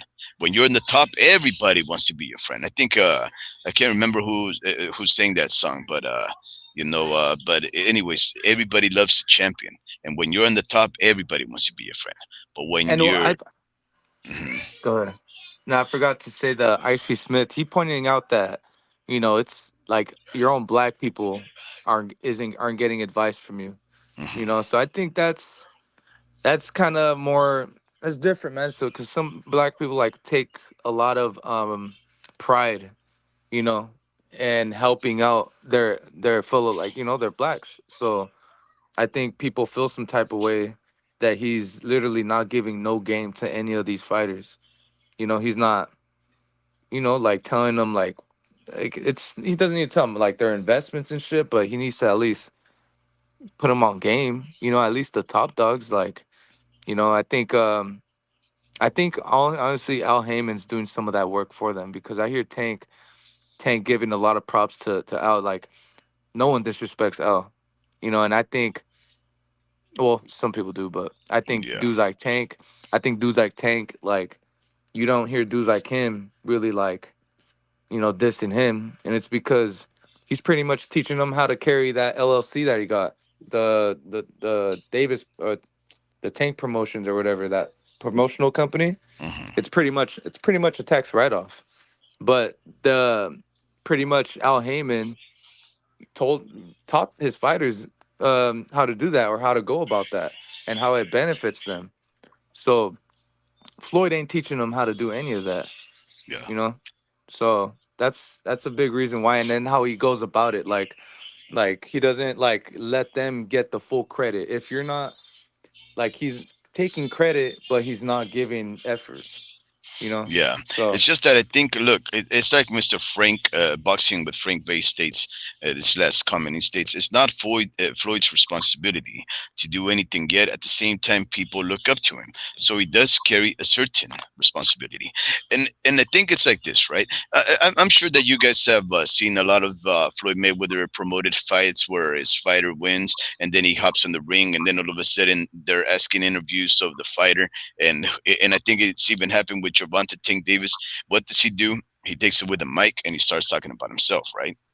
mhm. And I think a lot of the fight, I think that's been sort of my own assessment of the situation when I seen fighters like J. Leon Love and Patty Jack and A. Smith. When they would win, you would think that they would get more recognition, more attention because, well, not only were they competitive champions, but also because they had the backing of a Floyd Mayweather, and they just never achieved that acclaim, that climax of notoriety, of attention. Right now, uh, you have to ask: does Mayweather intentionally hinder the growth of some of these fighters? Like, for example, look at Gervonta Tank Davis. Right, it doesn't make sense. The more you look into sparring sessions, sparring stories, you start researching them. They have all of these fighters that talk so highly of Gervonta Tank Davis. I know that one of the, I think it was Amado Vargas from the Vargas dynasty, he had a, a sparring session, a couple of sparring sessions with Gervonta Tank Davis, and he said that Gervonta dropped in with a body shot, and then from that body shot, he said, I learned so much because now I was able to figure out how a high caliber, uh, high IQ fighter sets you up in order to get you where he wants you.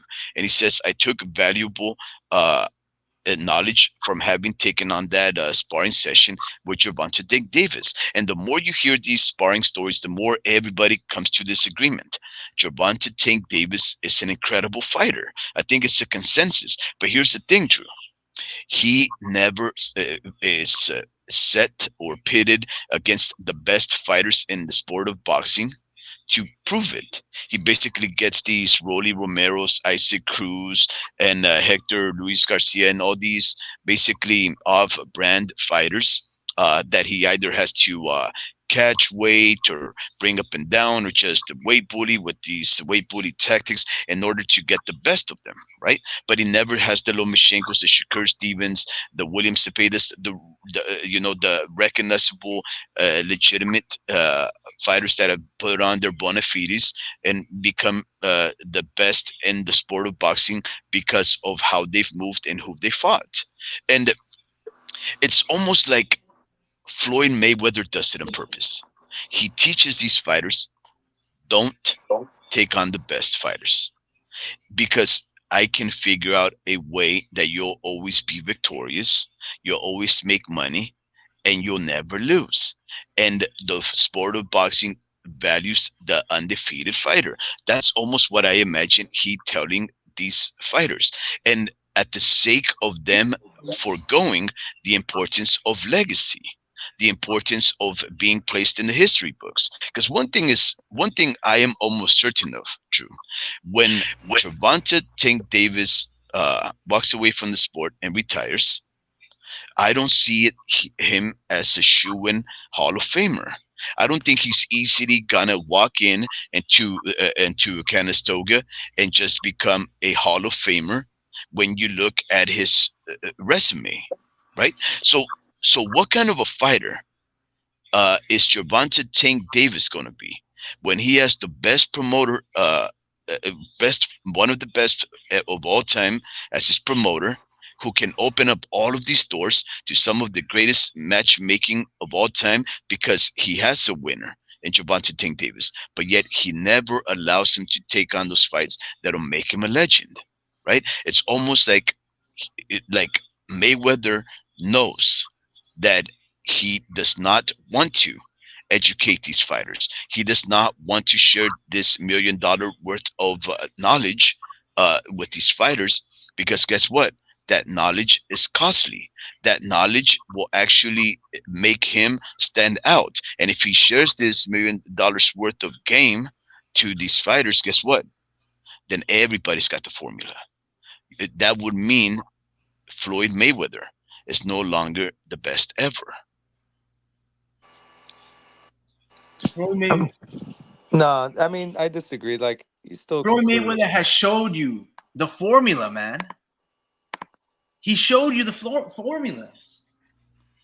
and he's also in a different time right now. I think we're in a time where followers and likes equate to more pay-per-view buys and all this shit. So I think we're in this time right now where things are getting sorted out. People boxing is figuring out who's doing it for money, who's actually good and who's not, and once these fighters are willing to take less money and take the better fights and all this shit, like the the real fighters are gonna weave out, because I think I'm an optimistic, right? Like I think we're gonna get I think we're gonna go back to like gladiator boxing just because these fighters are overpricing themselves and then willing to take smaller fights at the same time. So I think little by little, these fighters are gonna weave out the ones Mhm, you know, that are kind of clogging the rankings in a sense, mhm. you know. Yeah, So that's my yeah. take So on it. again, going back to that whole notion, that focus on the young black fighter that Ishe Smith was just mentioning, I just found that to be very interesting.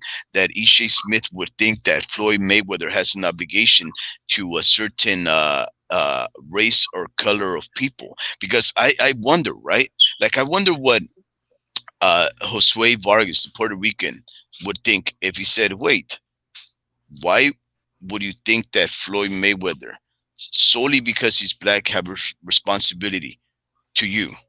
Right? What Angelo Leo, after he sat out 2 years, did he feel similarly? Like, does he have an obligation to black folk but none to me? Because I've never heard anybody say something similar of Oscar de la Hoya, right? I'm sure a lot of Hispanics, Latinos, Mexican American types, they look at Oscar de la Hoya and say, he looks like me and he's an idol for a person like me, right? But I don't think anybody that's a Mexican American that's ever said, Oscar De La Hoya has an obligation to his brown fighters, right? Because then how would the black fighters that fight for his promotions feel like, yo, wait, what? Why would he feel he has an obligation to you, bro? He's also my promoter. And that's where I'm starting to think like, is there an actual implication? Is there something implied there in some of these promotional companies that they make certain fighters think this is the way? Come to the PBC if you're black. Go to Golden Boy if you're brown. Go to Top Rank if you don't care. And that's what I'm trying to get at. Uh, do these fighters really think these promotions are racially biased, culturally biased? Yes. And I don't know that. So that's a yes. Yeah, that's a yes. Errol Spence has always stated, or usually would state, "Oh, Golden Boy, Oscar, you don't treat your black fighters well." But Hmm. when guys like Jermell and Jamar and Thurman were like, "No, they treated me well over there," and then a lot of black fighters went over to PBC. Terrence Bud Crawford sued Bob Arum because of that same thing, basically insinuating that there's racial bias going on over there, that they didn't promote him well.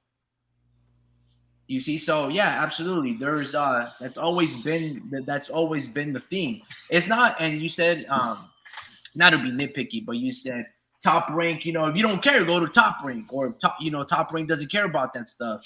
Um, yeah, they all care, man. They all care. They all But have their favorites. like, if I'm an establishment, right? I think there was a president that came out with a quote when they were talking about the housing market. It's like, if these people don't want to sell you a home, well, they're missing out on their money, because money is green. Money sees no color, right? So it's, if Golden Boy wants to exclude black fighters, if PDC wanted to exclude the brown or the white dollar, then that's their downfall. That'll be to their detriment.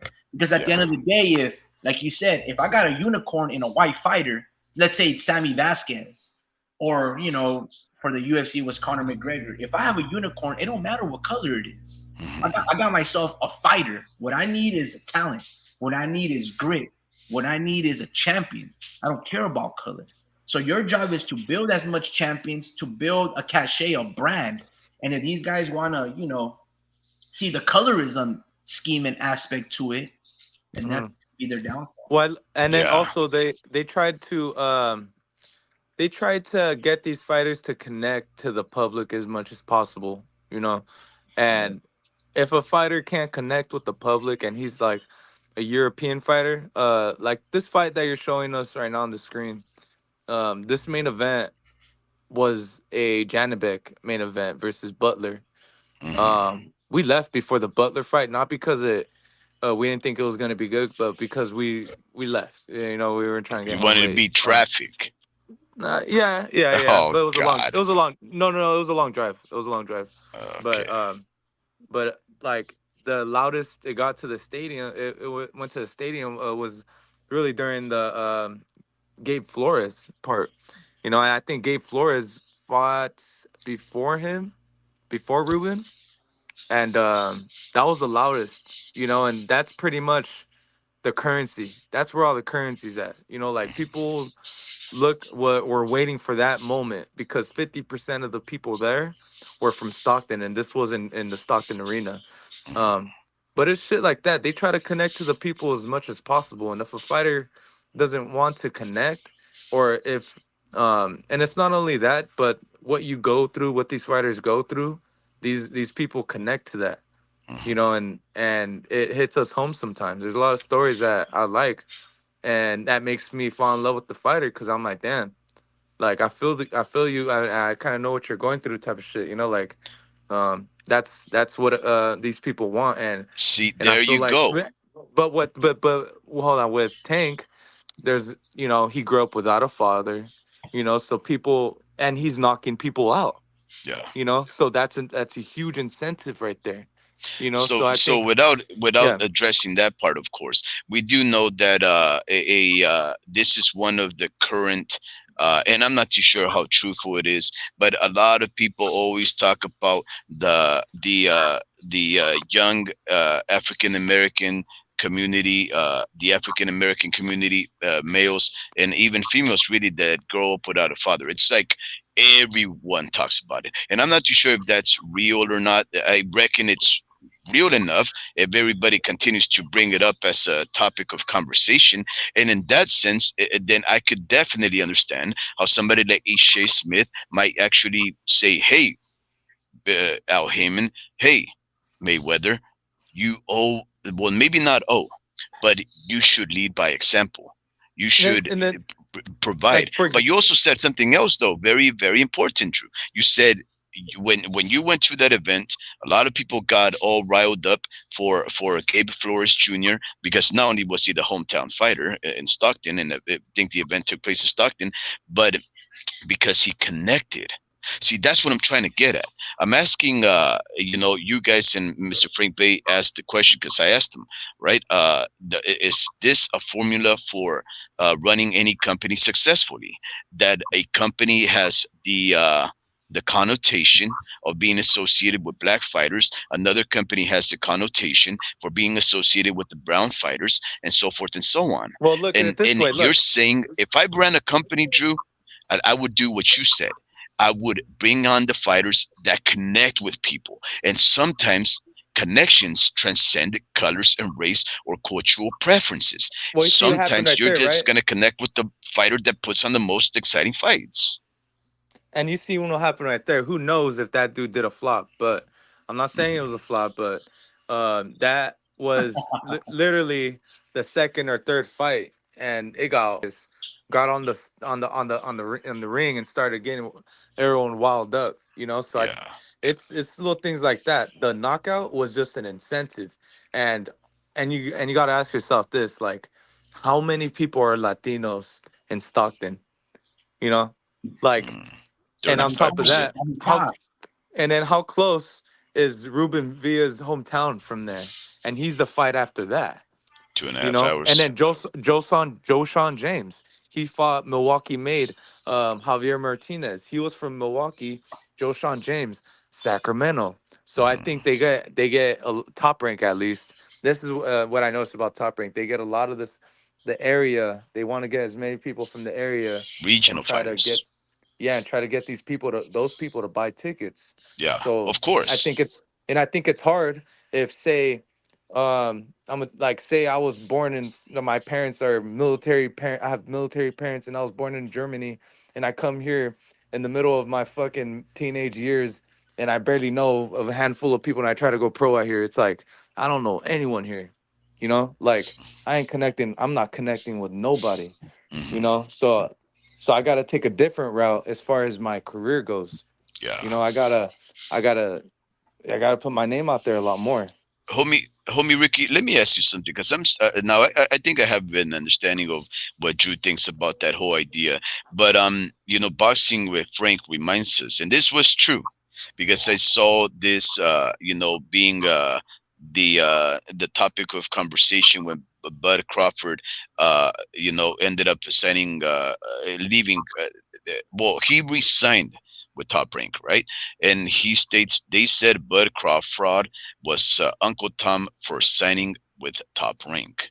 Um, because remember, he was a displeased individual. He wanted to get those fights with Errol Spence Jr. and a lot of those PVC boys, but in order for that, he needed to cross the street. We know that Mr. Al Heyman was playing hardball, didn't want to really offer him any more money than what he was getting at Top Rank, and I think Top Rank was paying him an average of 3.5 mil per every fight. So he decided to continue on with the kind of fights that Top Rank was offering, but that could never promise with the PBC. And when he resigned with them for another 2.5 years, 3 years, before he ended up leaving unhappily from that Top Rank promotion, the LDBC was calling him an Uncle Tom for signing with the company that's ran by a white Jewish individual, and Mr. Bob Arum, right? Uh, Homie, Do you think that the reason why they were calling Terrence Bud Crawford, the LDBC was calling him an Uncle Tom, was because the LDBC actually thinks that Mr. Al Heyman is some kind of a role model to the young African American fighters, and that he's doing well under their career? Because if you look at a lot of these black fighters' careers, uh, maybe they're thriving, but look at the Charlos. They're slowly falling into this cycle of violence and criminality and drug usage. Um, I guess I just heard that most recently the elder Charlo came on to a live being held by some kind of streamer on some kind of a platform called Twitch, and he was telling him, pay me and I'll do an interview for you or something to that effect. And he was in a drunken stupor. We know that, and Danny Garcia, who is not black, he was most recent in his last fight with Benavides. We'll say Benavides, crying about being inactive, about only wanting to have a chance at fighting, about missing the sport, about being depressed. And I guess I just have to ask you: does the LDBC actually think of Mr. Al Heyman as some kind of savior, as a role model for the black African American fighters, even though nobody seems to ever meet the guy? At one point, yes. When the PBC was starting off and they branched off from Mhm. Golden Boy, and a lot of people, were angry at PBC and Al Heyman, and there was a Mhm. mass exodus of fighters of Golden Boy and that roster that all left him. Yeah, Mhm. a lot of people, they looked at him like, oh man, he is our guy. They're hating on him for a reason. This guy is the, you know, yeah, that's exactly how they looked at him, as a savior, like, this guy's not gonna do us wrong, Mhm. right? He's gonna pay us well. He's gonna teach us financial literacy. He's gonna take care of us, after the sport of boxing. And then they realized that was no longer the case. Wow. Yeah, at one point, absolutely. Every single channel was like that, from the LDBC, from the boxing communities, the YouTube communities. That's exactly how they looked at that situation, right? Even when Wow. DAZN came over and they were here with Eddie Hearn, they looked at Eddie Hearn was the devil. Oh, he's trying to poach the LDBC, I mean, the Heyman and the PBC fighters. Look at Mhm. the racial rhetoric, the transatlantic slave deal. He's the devil. Look how he treated our king, Deontay Wilder. No, man, look at all this. You Our can't run with king. him. He's not to be trustworthy. The Charlos were the ones that were saying things of that nature. There Wow. was sense in these guys. And then they realized that's no longer the case. That was never the situation. S- Wow. So, wow. So, do you That was think? exactly what it is. Now people don't bring and mention those topics any longer, nor is it the topic of conversations. But back in the day, oh yeah, Al Heyman was the greatest pimp in the sport of boxing, the pimp of all pimps. Pimp? And like, that's what titles of videos were. Wow. They were Pimping basically who? that Al Heyman was doing it right and doing it better and doing it greater Wait, than wait, wait, other wait, people wait. that A was pimp is a person respected. that exploits a person. So I how know, was but Al that was the Heyman a letters that pimp? they were using. But wait, wait. A pimp is a person that exploits its workers in the most nefarious of ways. How Right. was calling out Mr. Al Heyman a pimp supposed to be a commendable form of respect? I don't understand. Who was he pimping? Well, they were saying that, oh, it's a problem that, that a black man is doing it now. Well, when Bob Arum and all of these other promoters were doing it, it's no problem because it's a white skinned guy. But look, man, why are we talking about this? Oh, so when a white person is the handler, No, they he's were a complaining when a slave black trade, person, no, no, slave no, no. holder, so forth. But Basically, when what they were saying is the Don King situation. yeah, Everyone goes after Don King. He loses everything. He's this evil promoter. when everybody's been Uh, doing that after Bob Arum and the likes, yeah. Eddie Hearn, they get to do that. You hear the father of Eddie Hearn use the situation where like the fighters were like slaves, and the promoter's a slave owner and all of these things. And everybody, that was the underlining tone. But then it becomes a problem when a black man is doing the same thing, and everyone is gunning for them. That's basically like the stance that they were coming from, but that's no longer Yeah. the So you asked right now, homie. You asked, why are we talking about this? yeah, And the reason why I'm saying this is wanting to talk about this is because I don't think it fares well for the sport of boxing to have promotions that that people have the impression of being racially biased, right? That they have a preferential treatment, or devise plans and other machinations in order for one segment of the boxing community to thrive just solely based on Right. color, right? But Bob Arum, the what's his name? Boxing with Frank just said that Teofimo just ran in that Top Rank favors the black fighter. So I think, and you got Top Rank with a white owner. Yeah, yeah. And but you then see, it's but funny that's the because reason why that works, though. Bud Crawford sues Bob Arum because the lack of promotion of towards him and a black fighter. And then Teofimo says the same exact things, like, "Oh, well, now it's the opposite." And Exactly. then That's what Teofimo I'm trying. check this out. And then Teofimo in a recent interview, he goes, "Well, I fight like a black fighter." And it's just like, bro, you're all over the fucking I place. Yeah, know. no, and that's the Yeah. thing, though. Hold on. And See, this the reality. Hold on. The reality is these boxers are stupid. Not to be offensive, but they really are, because they fail to understand what the job of a promoter is. And a perfect promoter knows no color. Now he understands that it's a necessary evil. exactly. A promoter There you go. panders, a promoter sells. If you have a brown fighter, he's gonna pander to the brown crowd. That doesn't Yep. mean he's racist or he's excluding the white fan base or the white Hmm. fighter. It's just he needs to tap into that market.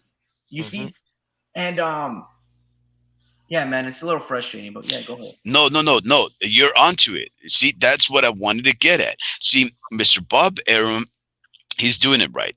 When when he is able to make champions out of black men, white men, brown men, Asian men, he's able to do that and make money. The Yeah, and he's been promoter, able. the He successful Go promoter ahead. is only supposed to worry about making stars, entertaining fights, and money. And Mr. Bob Arum has been doing that. And now I'll worry about young fighters like Schofield, Kid Austin Schofield, that that that he did the move of signing on with Oscar De La Hoya and Golden Boy Promotions, skipping over the PBC and their offers because they saw that the better deal was at at the Golden Boy. But I wonder how many people actually said, "Nah, I'm not gonna entertain any deals or negotiations with Golden Boy because he's the brown promoter. I'm gonna or brown fighters have said I'm not gonna deal with Mr. Al Heyman because he's the black for black promoter. You see, you have to look at the opportunities that these fighters present to you and your ability to make them stars and money makers, and that's the only thing that should matter in this sport. The chances that these promoters should give you, not based on color or preference, but because of your ability to fight, right? And I just fear that if we start to have these promotions get these connotations, that a lot of these fighters are gonna make bad decisions based on those misinterpretations of what the reality is, right? That's the only concern that I have. Yeah, some of these fighters expect to be kind of popping in every city that they go to. Hmm. But in reality, you just don't connect with that area of people, and Yeah, I think that's what makes you kind of like a star, is you're yeah, able to go to any city, you know, and still sell tickets. So I think that's what most fighters are kind of mad about, because I mean, you can't really go at Bob Arum too much, because he's been doing it through some big recessions. So Yeah, he knows how to run this business and how to make sure it's feasible, yeah, because there's a reason why boxing kind of going out of business in a sense. yeah. Because And you got Bob Arum here just kind of still going through it, and he's yep, actually, yeah, he says, he literally says Top Rank. I mean, ESPN pays our bills, so we're gonna listen to anything that they say. yeah. You know. Because see, here's the thing. I wonder why Ishe Smith. Just going back full circle. I wonder why Ishe Smith thinks uh, Money Mayweather had any obligation to the black fighter. Why he thinks that they would have gotten past their obligation to just promote him and give him fights, and think that their job is to do something extra for them. You see, and that's what I'm concerned Yep. about. How many other Yeah. fighters are gonna fall into that trap to think that these guys have an obligation because they're the same color, when they're all gonna be exploited equally for maximum payout and for the entertainment value that they provide, right? Hmm. Here's another one of those very stupid things that I wanted to talk about, that's sort of related to the same thing right there. And I'm sure that you guys became aware of what Mr. Tim Bradley said regarding Mr. Terence Crawford and his abilities to make big fights, right? Um, Mr. Tim Bradley, just a couple of days ago, was quoted by Boxing News 24. He states, quote, Crawford deserves bigger paydays. The report is titled Crawford deserves bigger paydays. Boots Ennis fight not worth the risk. Wow. This is this is written by Mr. Chris Williams. According to this gentleman, Mr. Tim Bradley said Terrence Bud Crawford deserves bigger paydays. So big, in fact, that he does not, nor should he, take on Boots Ennis as a fight because he's not worth the risk. Now, guys, let me remind you who Mr. Terrence Bud Crawford is. Okay, Mr. Terrence Bud Crawford, he's the fighter that sold 47,000 pay-per-views against uh, what was not Kavaliauskas, but Victor Postol. That was his very first pay-per-view event, right? It was a flop. He ended up having another pay-per-view event versus um, Sean Porter that sold 60,000 pay-per-view fights, right? And Sean Porter is a big name. That was his first crossover fight, crossing the street to fight a PBC fighter. And then he ended up having another fight versus what's his name? The guy was in a tear. It was like an 8 fight winning streak with knockouts. Ebenesian, I think. Uh, Ebenesian, right? That sold 37,000 pay per view fights. It was a flop. It was on BLK Prime. Mr. Terrence Bud Crawford, for whatever he's worth, as talented and as dominant a fighter he is, he's never been a pay per view star. Now, he ended up having a fight, Mr. Errol the Truth Spence Jr., and selling nearly, or if not, 500 million pay per view fights. But it took that fighter, and he needed to cross the street in order to sell that kind of money. But what we can agree with is that Mr. Terrence Bud Crawford has been a victim of fortune, right? He's never been at the right promotion in order to make the best fights happen. He's always been contented by taking on the easiest route. Well, not necessarily the easiest route, because the fighters that Top Rank offered Mr. Terence Bud Crawford in those fights were notable good fights, very good fighters. Mean Machine Kabalowskis, and no longer a Venetian because that was a black BOK Prime, Jeff Horn. Although those fighters were notable names at 140 and 147. Yes, they were, but they just weren't the big popular stars that America was used to. Those were on the PBC. But for whatever it's worth, he was never a fighter that got the admiration of the fan base. Yes, his fight with Jeff Horn, if I'm not mistaken, ended up having the highest views that year, about 2 point something billion. This would have been about 5 years ago, but otherwise, he's always been a bust at the pay-per-view fights. Now, Mr. Bob Arum was not too disappointed when Terrence Bud Crawford decided to walk away from that contract because he couldn't get the big fights that would make Terrence Crawford the big breakout star, nor bring in the big money to Mr. Bob Arum on these returns. So he was just basically fundraising the career of Terrence Bud Crawford, right? Now, in what in what situation, what scenario can anybody even argue that Terrence Bud Crawford deserves 10, $15 million per fight as what Mr. Tim Bradley expects he should be paid going forward? Because apparently there's a rumor that states that Jerron Boots Ennis would guarantee Terrence Bud Crawford a $5 million purse payout for whoever pays for that fight. And I guess $5 million, guys, to fight Boots Ennis is not enough loot. It's not enough money to be worth the risk. What do you guys think about that? Wait, wait. Bob Arum was extremely sad that he couldn't pay, or Bud Crawford was ungrateful because, do you remember this right here? Hold on, hold Mm. on. Hold on, check this out. Individual fight out there that appeals to you more than others? And secondly, when do you make the decision? How do you kind of go through it and come up with your decision? Well, I'm pretty sure my decision is made already. Bob couldn't secure me the Spence fight when I was with him.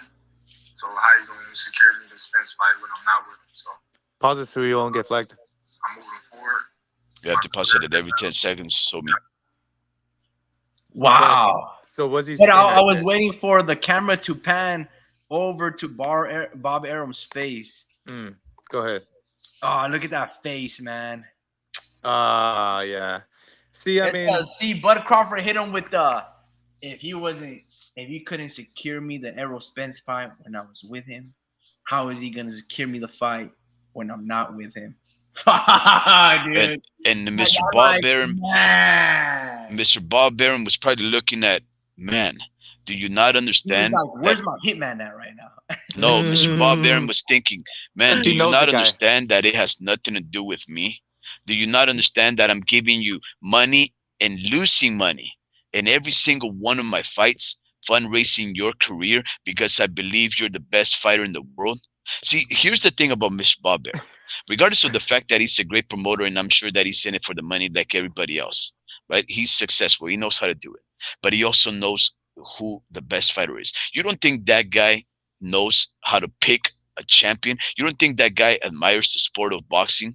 You don't think he actually takes pride knowing that he has fighters Keyshawn Davis and Teofimo Lopez and Shakur Stevens and he's had fighters like Golden Boy and Mayweather and all of these fighters, the best fighters of all modern history. You don't think he prides himself in knowing that he developed their careers, that he's the one responsible for making them superstars and some of the I best think fighters in the world? You don't think he feels the same pride of knowing that he helped make Terrence Bud Crawford one of the best fighters in the current boxing history? I You think don't he's think sad he about actually this. pays this guy just to have him so that he can know that he has the best fighter in the world? And Terrence Bud Crawford doesn't realize that I he's think being he's sad about. overpaid. I think he's sad about this, right? I think he's been knowing the field, uh, pretty much like like everyone, getting higher pay. He's been seeing this trend for the last couple years since Floyd's been in the game. So I think everything that he's going through right now, he's seeing it coming from a mile away, and he's seeing the dominoes fall from a mile away. I think he's sad. If anything, he's sad about the business, of boxing and how it turns out because I think he's grown enough to accept that people need to do what's best for themselves. you know, and he needs to make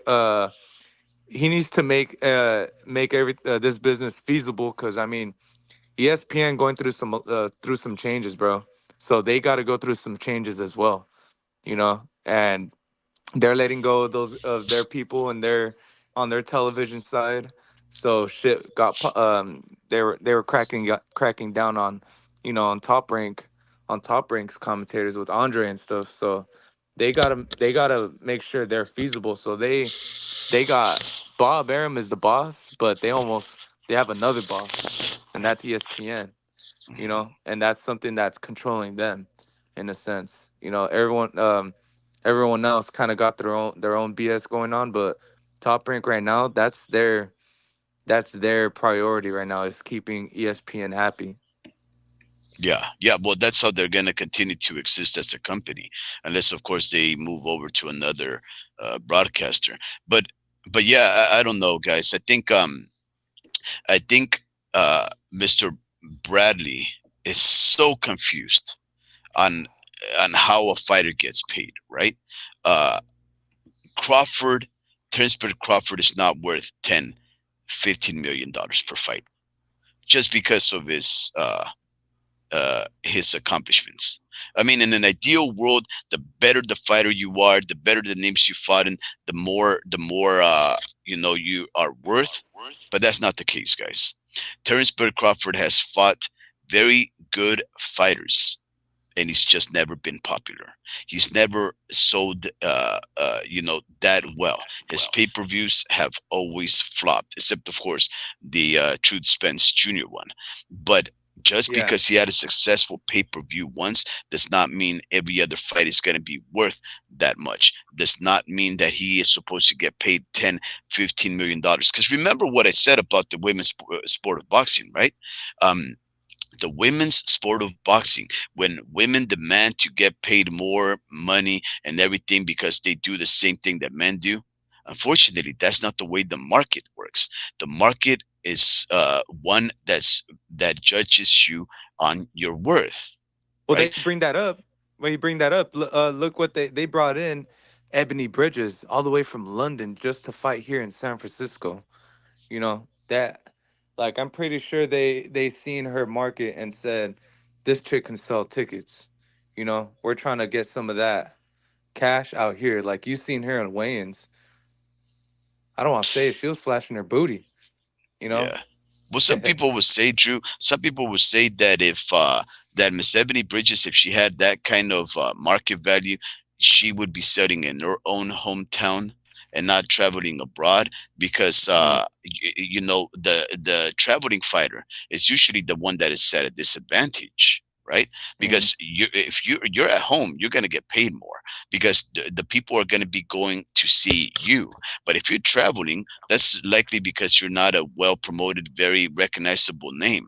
So it just works differently. Now I do agree the kind of movement that you're referring to was something more akin to what was going on in the 70s and 80s when you had fights like Gruda and Manila and all these other fights that took place like in Venezuela and the Philippines and in those crazy old parts of the world because when you were a big star, they would put up these big old fights in other parts of the world to expand the sport. So if you were a traveling champion back then, it was because the world was paying big money to see you.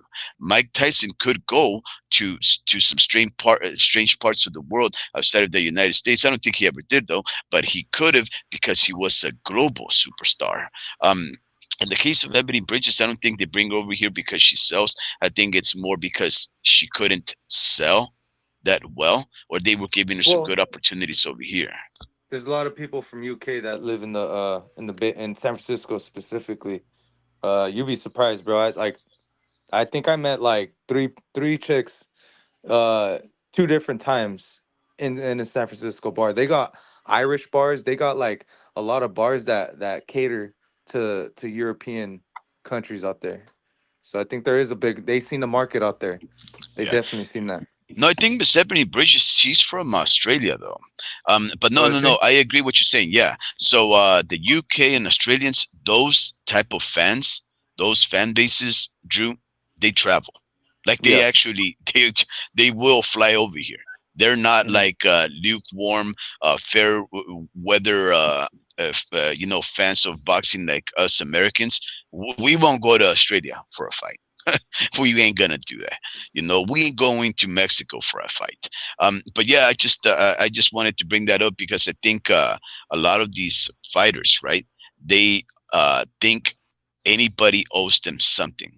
Like like Canelo, he thinks we owe him something.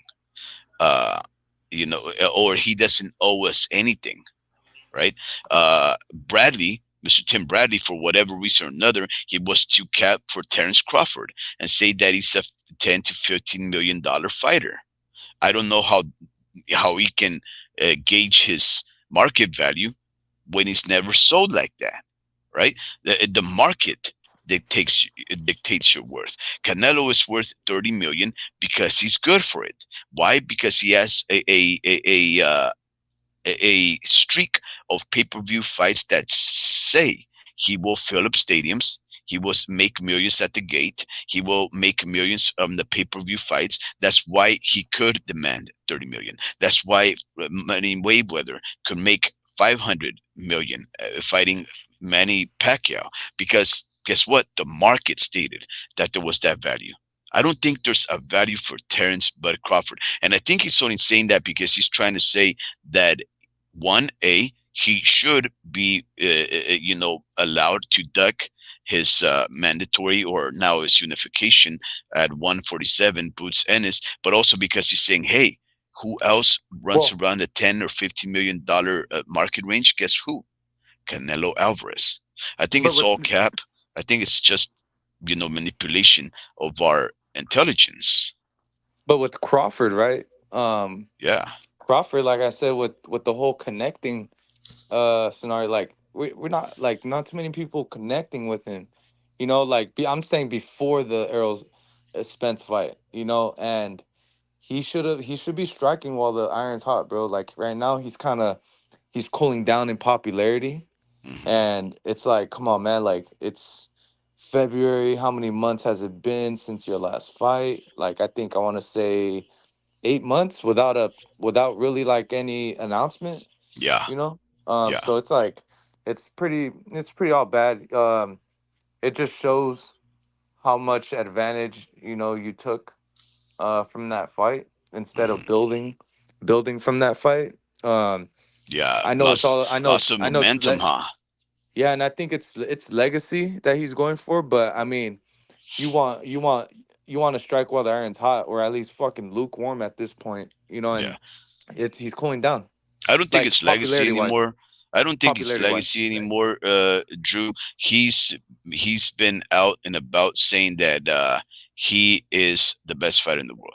I Well, what know that happens? he said that out of his own mouth. Where So Canelo what? never has said that, right? Yeah, what Um, happens to cement? It hardens and it stays like that, and it's yeah. cemented forever. So. Yeah, exactly. So he knows he's cemented. He knows he's Mhm. a shoe in Hall of Famer. He knows he's the best fighter in the world. He knows he's a two-time undisputed to prove it. But now he's not after legacy. Now he's after money. That's why you see all these fighters justifying his movement. But here's the other thing that this writer right here, It's a little concrete slab. It's a little yeah. concrete slab, not a foundation. See, Chris Williams states this. He goes, if he's a 10 to 15 million dollar fighter right now, what are his options? What kind of fights can pay him 10 to 15 million? Not at 147. Not at Right. 147. It's not going to be Crowley or Boots Ennis. It's not going to be, well, Richard Ortiz is going to be fighting at 140 at 154. There is no 10 to 15 million dollar fights for him. So how does he naturally go up to 10 to 50 million dollars? Guess what? He can take a fight with Tim Sue. Now, I'm not necessarily saying that Tim Sue is a 10 to 50 million dollar promising fight for Crawford, but guess what? If he has that fight over there in Australia, man, Tim Hmm. Sue is very popular. Oh He's yeah. good for it. He's huge over there. So I think what they're basically saying, what what Mr. Bradley is basically trying to justify is the creative maneuvering of the future creative maneuvering of Terrence Bud Crawford to go into fighting at 154, 160, 168 for the big money fights, because apparently he's now worth so much that the next fight should promise him 10 to 50 million or nothing. And the only way he's going to get those fights is to go up and wait and fight the biggest names, which include Tim Sue and Canelo. And I don't have any kind of problems with him fighting Tim Sue, because that's naturally at the Yeah, me weight neither. over him. And you know what? As a former undisputed champion, he has those kind of powers to go up into the next weight class because he's already Yeah, cleared out the division. because it's only one division. That's the main thing for. I mean, obviously the belts and all that, but that's the main thing for Crawford. It's only one one division that he's going up, and it's due. You know, he's cleaned out the division. He needs to go up one division, and this is the way you need to do it, right? Like, I think if I were him, I'd be like, or if I was his promoter, I'd be like, dude, let's just break that 50-0 record.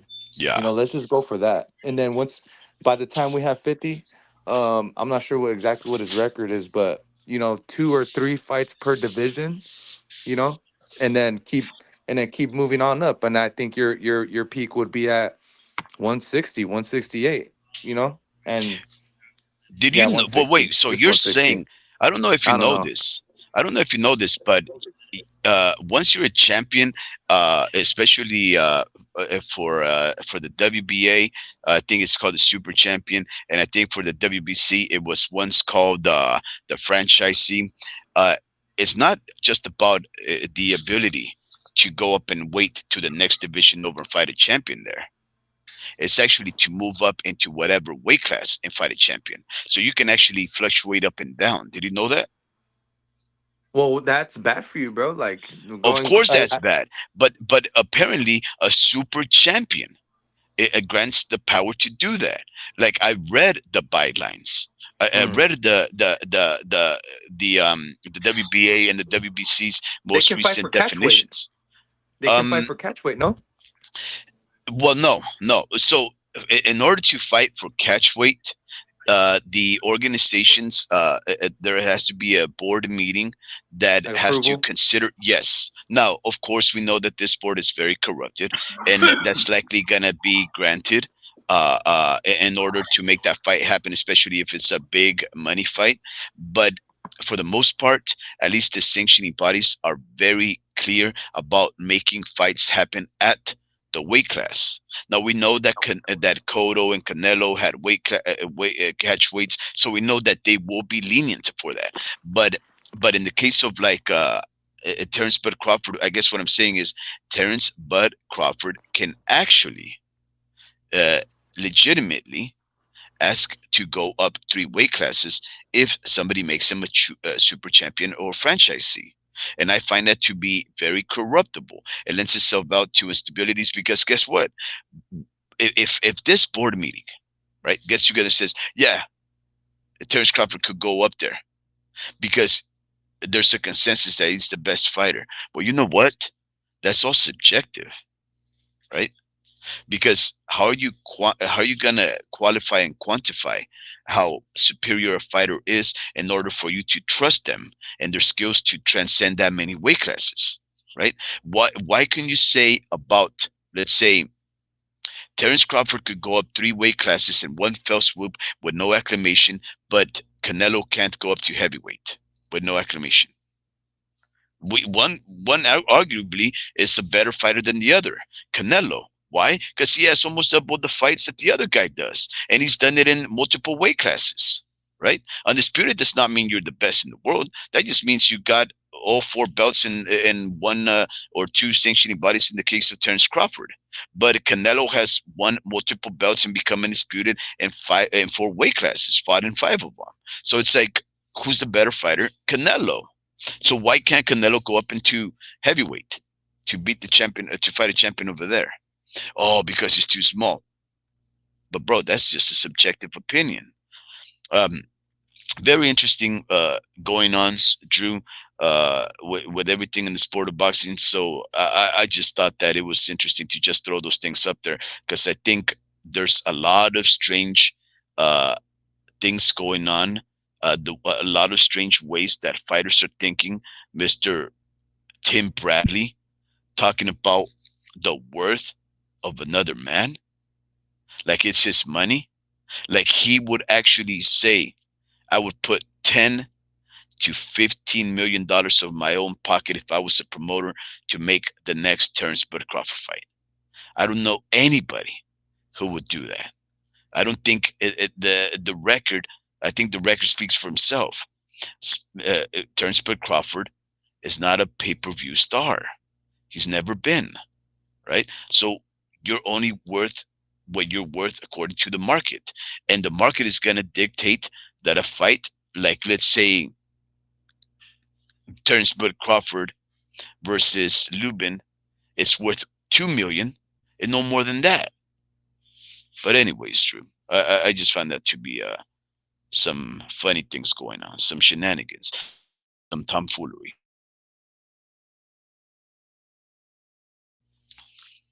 So it seems the homie Ricky has dropped out.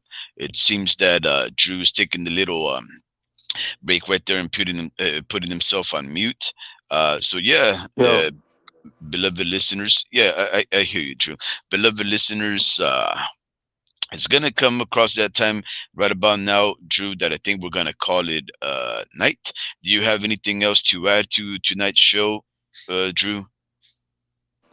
nah, man. I think the last thing was on my mind. That's on my mind is because I canceled the Zone subscription, but it doesn't For what? renew. No, no, no. Like I thought they were gonna charge me for nothing, Uh-huh. and I seen that they were gonna charge me on the 27th. But get this, Mm, there was a fight today, right?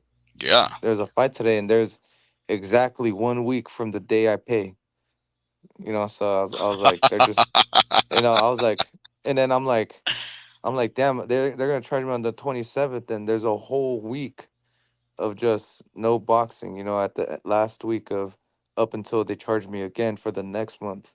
But the 27th they charge me, and Hmm. then boom, that same weekend is the Serrano um main card with Jake Paul fighting that I forget his name, but Yeah. it's next week. That's next weekend. But I find it funny how, I mean, obviously they're not gonna have it this weekend because they're trying to get their money. That would be an excellent month of boxing right there for just one payment of, I forget how much I paid, 20 something bucks. It's You know, 25. 25 for a Jake Paul fight and whoever I seen last weekend, and I can still go back to today's fights. What That would have about been an Edgar excellent. Berlanga versus McCrory? That's next month. No, this is Saturday, the 24th. This Saturday? Yeah. Is it? I don't think so. No, it is. I'm No, it just is. looking I'm at it. just. Oh, really? Hmm. Oh, damn. Let's see. Oh, yeah, you're right. You're right. Well, I Okay. mean, it's not Oh, it's in something they should Orlando. break the bank over. Yeah, it's in Orlando. Okay, I see. But And yeah, that's why I like the Zone, man. I can't complain, man. It was boxing today, and it's they make sure that you got to catch up to them and not them catch up to you, and so I gotta appreciate their their consistency. well, here, Well, just in here. case, here's another one. You have Butler versus Harris on Saturday. You have Berlanga versus McCrory. Yeah, and then you also have what's his name, Cameron Flynn versus oh, my bad, Cameron Vuong versus Jordan Flynn. That's an undercard fight, but that's getting me a little hyped up because they're talking a lot of shit. But um, yeah, man, that's pretty much all I need to say. Like the news been coming in a lot on Canelo, and I keep recycling what I'm saying, and just finding better ways to say it. That's it, Yeah. But I'm ready. I'm ready for shit to fall into place, because I mean, it was juicy news, man. That kind of seeped over, like a course of days. Just the same shit people were talking about. It was big news. And all people can do is speculate, and Canelo did a good job to get for giving us the media something to talk about and different things to think about. Because he just left us up in the air and kind of made us play Inspector Gadget. So gotta give it up to him because there's a lot of Google searches on under his name. I'm pretty sure he made money off of it. Yeah. But Hey, do you watch MMA? look, halfway through. But my cousin's hardcore, bro. Sometimes I'll visit my cousin on the weekend, and he'll kind of put me on game. I know a lot of UFC fighters though, Are like a good you amount. are you interested? 'Cause I don't know if you know this, Barely. but I'm there's barely gonna interested. no, I'm actually pretty interested in MMA, uh, but I can't afford it, right? Afford Like what? I already subscribe to uh show pro box, which is only $2 a month. I know that you could get it for free on YouTube, but it's pro box. And then of course I do the zone So $25, not the $20 for the year. I do $25 month in month out, just because I like to support them. I subscribe to Disney Plus so I can get ESPN Plus so that I can watch those fights, and I pay for every pay-per-view event that comes on. But I know that UFC at least puts on a lot of pay-per-view events. About half of their cards are pay-per-view, and I know a lot of them sound very exciting. And when there's no boxing, and to tell you the honest truth, maybe like about a week ago or two, there was no boxing. No, this past Saturday, there was no boxing. There was boxing on Friday. There was boxing on Thursday. There was boxing on Tuesday. But there was no boxing on Saturday. But there was MMA pay per view on ESPN. And I was going to pay for it. But I looked at the price and I was like, yeah, I'm not doing that. I just save it for the next boxing pay per view. But I don't know if you know this, but Professional Fighters League, PFL, where Francis Ngannou used to fight and Miss Clarissa Shields fights on occasion. And I think Jake Paul is also going to do his MMA fighting over there. Uh, they're going to have a cross promotional event with Bellator, MMA. And those are two big promotions. I would say number two, Bellator, and number three, well, maybe not number three, PFL, but I know they're huge, and they're going to be putting some of their fighters against some of the other fighters from the other promotion, so let and me that's going to let be me this weekend. let me tell you this about MMA, right? Hmm. Before you start to dabble your toes into that game, Uh oh. um, just know like this is what I found out about your MMA fighters, Mm, right? Um, MMA fighters not as committed as boxers. MMA fighters are really in and out of the sport. hmm, They're not losing real weight; they're just getting stronger. They make a certain weight that they feel they're strongest at. hmm. Uh, in a sense where they feel really good. They're trying to look good as well, and that kind of works against them. But I know this because my cousin. I'm like asking him. I ask him a lot about fighters, and he says that there's a lot of these fighters that left. Like every time I mention a fighter, he goes, "That dude retired. That dude retired." And I'm like, "He said he was 25, right? Yeah, yeah, he retired." I'm like, "Damn, he was good. Like he looked committed, but they're not committed, bro. Like Well, it's they because start they they don't pay start well. well, but there's also this though that if you really love it, there's an amateur system for it. There's a lot of amateurs boxers right now that aren't making money. Your Hmm, son is boxing right now for free. He can hmm. outbox an MMA fighter because you know why? Because he put in the work. These MMA fighters don't put in the work. They just want to get strong and they do one thing at a high level and that's what gets them far. Salute to Yeah, them for doing all that because they got to learn a bunch of shit, but exactly. I'm just saying boxing you die fat like there's just 50% like ratio like you have a higher chance of dying in boxing and Of course. and that's just facts and I think fighters not trying to die these MMA fighters not trying to die. They're just trying to get a quick pay. They don't care that they get knocked out because they just wake up and feel all right. You know, um, like they Oh just get man, you down. know, Drew, not every MMA fight ends in a quick knockout. Sometimes it's 5 minute, 5 minute rounds of complete devastation of each other with cuts all over, man. Sometimes they take a Yeah, big but beating, man.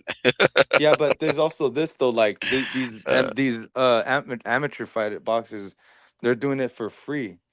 yeah, And some of these amateur fighters are like the best. They got the best hands in the United States. You know, like they just like they're you need to get paid a lot for those hands.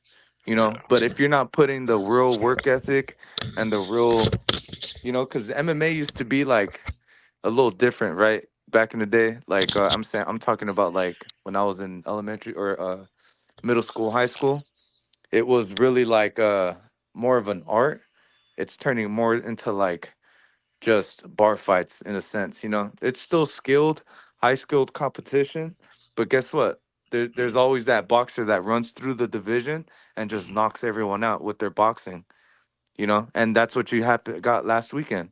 That boxer knocked out um Volkanovski, and yeah, he's been knocking out his dudes for the past 15 fights. He has not landed a kick for any of those last 15 fights, all knockouts. So tell me right now, boxing rules MMA, you know? man. And I he's don't an know, example of it. cause He's an look, example of it. yeah, no, I know, no, no, but there's just guys that are so Look good, at Connor. but Connor was outboxing dudes in the MMA. yeah, Like that's really the most. And look, Anderson Silva, used to be a professional boxer oh, himself. he's good. He used to be a professional boxer before he did MMA. So look at him. He knew how to dodge and weave. That turned him to a legend. Boxing rules. Your hands rule the game. Like Yeah, that's what I yeah. think. But yeah, Yeah, yeah. no, no. I guess what I'm saying. Yeah, no, I know. It's not that I want to get into MMA. It's just that in Don't do the it. absence. Don't do it because they're not committed. They're not Yeah, but is committed. it violent though? Is it violent? Because there's a lot of Ah, fighters that are not committed, Drew. That like, I mean, as hard as it is to become a boxer, no, there's a lot of they're fighters that are horrible, not bro. committed. They're Like, look, extremely, like they're extremely Errol Spence. wishy-washy. Errol Spence. That dude's a drunk. Charlo, 2 years out being a drunk, partying, living life, and everything, crashing Ferraris, all of these things, blowing up to 200 pounds and shedding 60 of it to go down to 140, 147. Talk They're, about the they're most committed. Talk about the most committed boxers and the most committed UFC fighters. okay, like I Oh, guess like UFC maybe MMA. Terrence Bud Okay. Crawford, and Demetrius Johnson. I mean, In a way. Demetrius Johnson, they retired him, but Demetrius Johnson, Mighty Mouse Johnson, wasn't committed. Man, that guy was the Floyd Mayweather of UFC. Like that guy was so good. In fact, he was so dominant that they considered him boring, and they took him out of the UFC, if I'm not mistaken, because he wasn't particularly violent, but he was so superior to all of them. It's just that they underpay their fighters so much that you don't know if they're gonna leave to Bellator, and then it's becoming more of the Wild West. It's turning into boxing in a sense, business wise. Yeah, yeah, well, yeah, yeah. No, I'm just saying, like, I just saw the PFL going up against Bellator, and I was like, hmm. Oh yeah, yeah, yeah, yeah. I mean, yeah, because Bellator is starting to come up. They used to be like no one wanted to watch Bellator, and then they What? little by little, yeah, because they've been around since I've been in middle school, bro. But I remember Yeah. watching them, and I'm like they had like the weakest fighters, bro. Like literally, like their product really was bad, and then they started getting some of these What? UFC, yeah, and then some of these UFC fighters were getting fed up and they started seeping to going to The Bellator. Bellator, and some of these Yeah. Bellator fighters are now good. You Yeah. know, some of these guys can actually go into the UFC and compete. But guess what? They actually end up leaving and doing some other shit on social media, and some guys take advantage of their notoriety and and either do podcasts or do other shit and you know like some other shit. Sometimes they come into boxing and try to like talk boxing and shit, so like yeah, I think MMA is just hold on. Yeah, I think MMA is just like a different game. Yeah. It's just a different game, man. There's just See, I so like that many. you're smart and you call it MMA instead of just UFC. Because a lot of people call it UFC. Like, oh, Well, guess dude, what? it's I started out doing wrestling, and I was wrestling. I wanted to be a wrestler. I mm, was going to a taekwondo spot in on Constitution, so I wouldn't say it was my love because I didn't fall fully in love with it. I did it because my cousins did it, and then boom, my uncle, the one that boxes, showed me a real boxing gym. I go from it's Constitution beautiful, right huh? here. I go from Constitution, where all the walls were nice and painted. There's not Hmm. one bad thing on the wall or nothing like that. Hmm. Then I go to a real, first boxing gym was called Vallejo Pell Boxing Gym. And that gym, I go in there, super old fashioned. I go in there, it stinks, right? I go in there, I see dudes fucking bleeding from their mouth. I even see fucking chicks yelling, punching the bag, and I'm like, whoa, oh shit, and it's crowded as fuck in there, and Grimy, huh? yeah, and I'm like looking around, and then I see a bunch of posters, and I see a bunch of calendars with upcoming fights in them, and then I'm reading where they're fighting Kansas City, Florida, Missouri, and I'm like, looking. I'm a 9-year-old boy, right? And I'm Hmm. lost. I'm like following my uncle around, and he goes, "Hey, you want just punch the bag right here?" And he goes, "I'll teach you." And then I learned how to punch a speed bag. It's just different, bro. Like I It's fell in love beautiful, with huh? that. Yeah, yeah. Yeah, yeah, MMA, man. MMA, I you get know. MMA is just like you got dudes that are like fucking thinking about selling drugs and shit, and you got dudes like that are like literally like homeless and shit. Like some are homeless, and they just in boxing. There's struggle too, but you got shit to do. Yeah. There's you got weight to lose. You know, boxing. I mean MMA. It's like go and kick something. I don't know, but Yeah, yeah, no, it's the sport of boxing is something else, man. It's if anything can be said about the sport of boxing, is that it's something else.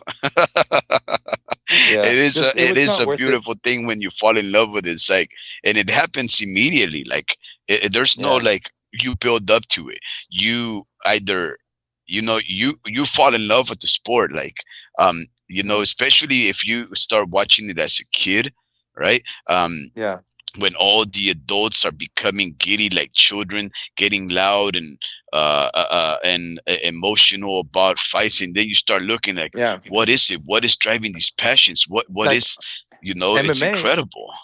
Yeah, and MMA was at its peak when you had someone like Conor McGregor actually doing his part. Like, but he needed to turn into a WWE character at some sort, to really put UFC at its peak. That was UFC's peak, and he had to kind of sell his soul a little bit. I mean, he got literally almost got locked up because he threw a freaking chair through a bus. So it's like shit like that, that really put, that sport at the top, instead of their actual, work.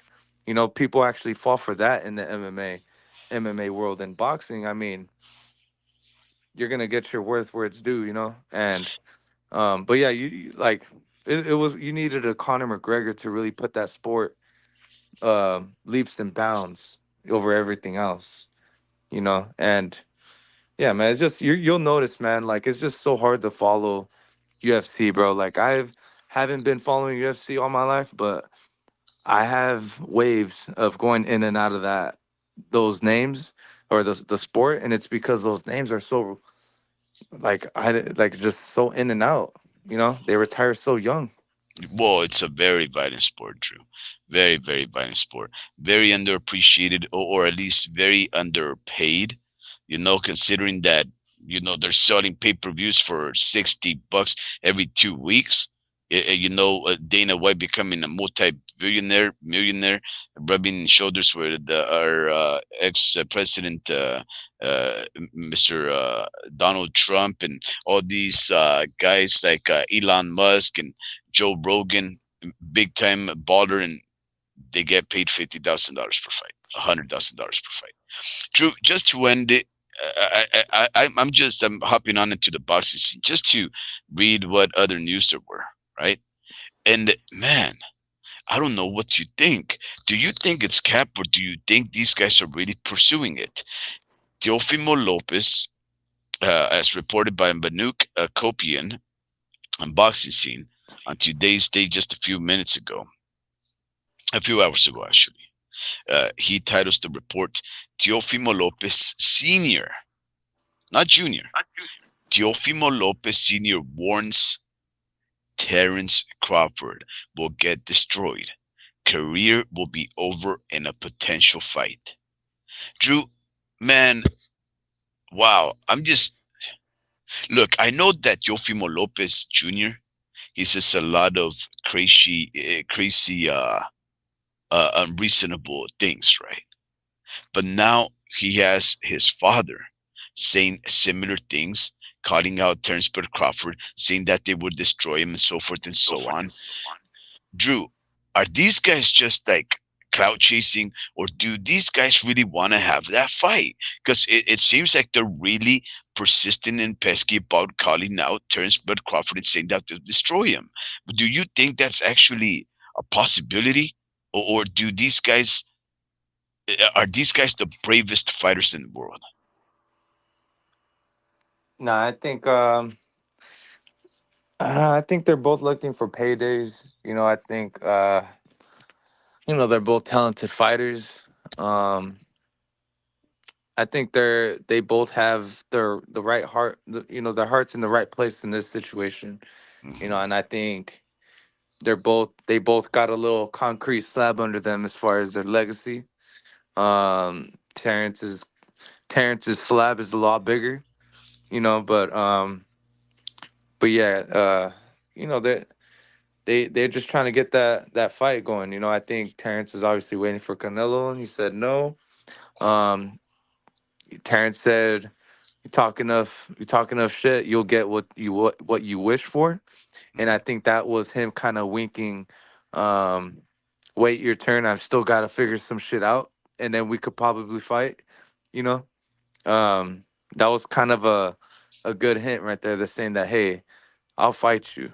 I'll fight you just because of your name and who you are. And how much money we're gonna take. And as far as ending careers, I think uh I think it's one of those statements that you can they just wanna be slick with words in a sense because um no one's gonna end each other's career as far as like injuring each other or whatnot. Like What do you I mean? think there's like when they fight.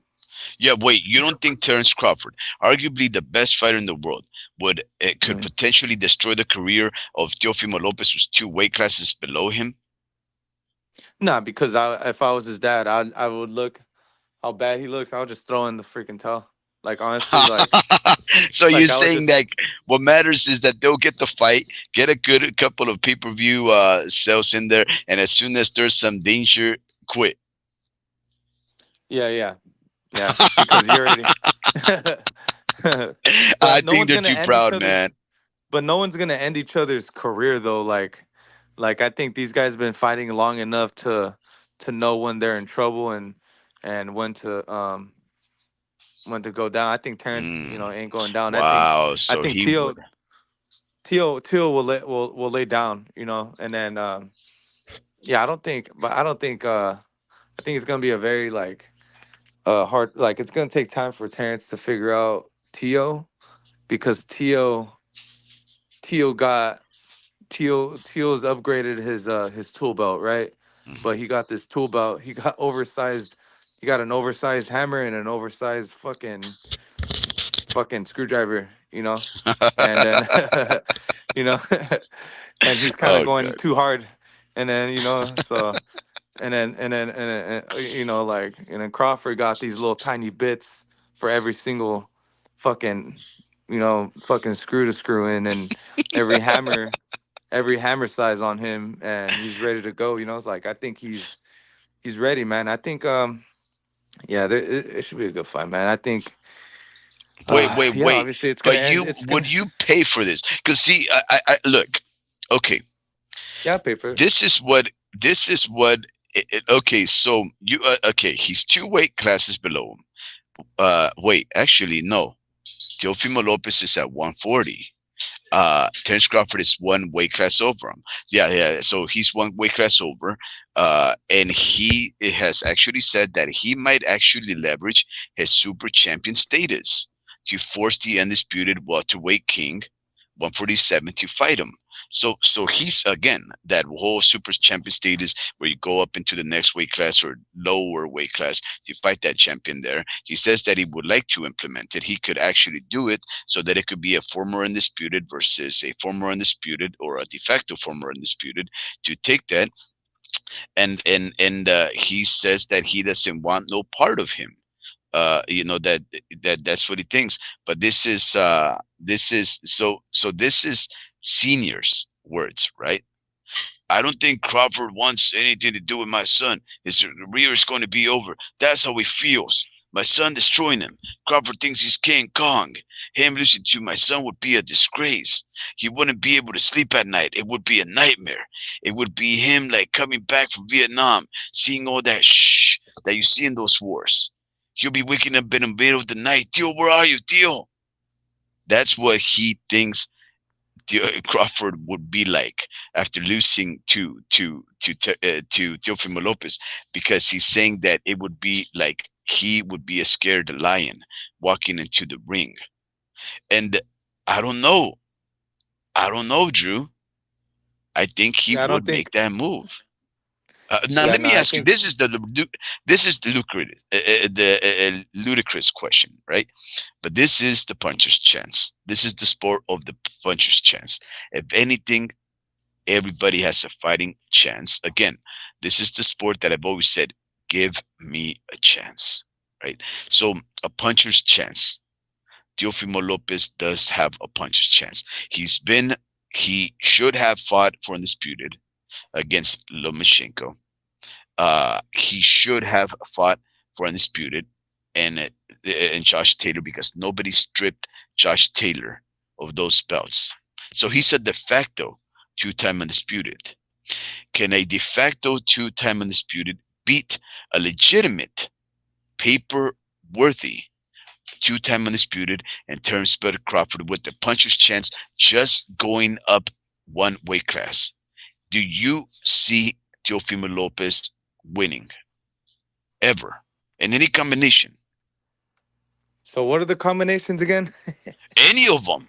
Because can Teofimo Lopez beat Crawford? Yes or no? All he has to That was do a is go up in weight class. that was a 5 minute question. Well, Let's okay. see. What I'm saying is that Terence Bud Crawford is two times undisputed on paper. Hmm. Teofimo Lopez should be two times undisputed. That's what I'm saying. Can a two Uh, times undisputed from a lower weight class go to a higher weight class to fight another two-time undisputed? One being so young, the other one being so old, and beat him. I think so. Okay, Yeah, there I you think. go. I mean, I yeah, love it. yeah. It can happen stylistically. I think. I think it's really his athleticism that'll give Terrence a hard time.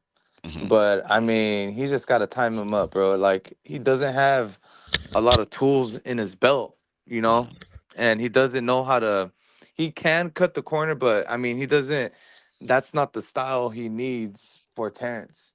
It's gonna be a different type of style for Terrence. Yep. And I'm saying this because, like, I can kind of see it happening because Tio really shocked me with that Taylor win, right? And I thought Taylor was a dog. It's just Taylor's not Crawford. Taylor's makeup and his style is really a lot different. And Terrence's Terrence's trajectory has gone up like crazy, bro, since he's fighting at 140. So you're And getting a different body type, and you're getting a way more athletic human being in the ring with you. Like he might just be more athletic than Tio. Even though Tio looks ripped, I think mm, that's only because of his stature. His stature he has big muscle. He has normal sized muscle and a normal stature, and I think Crawford got big like extremities, long reach, and he got really compact, like muscle and shit, like so I think he's built differently. It looks like he's skinny, but in reality, bro, he's big on the inside. Like yeah.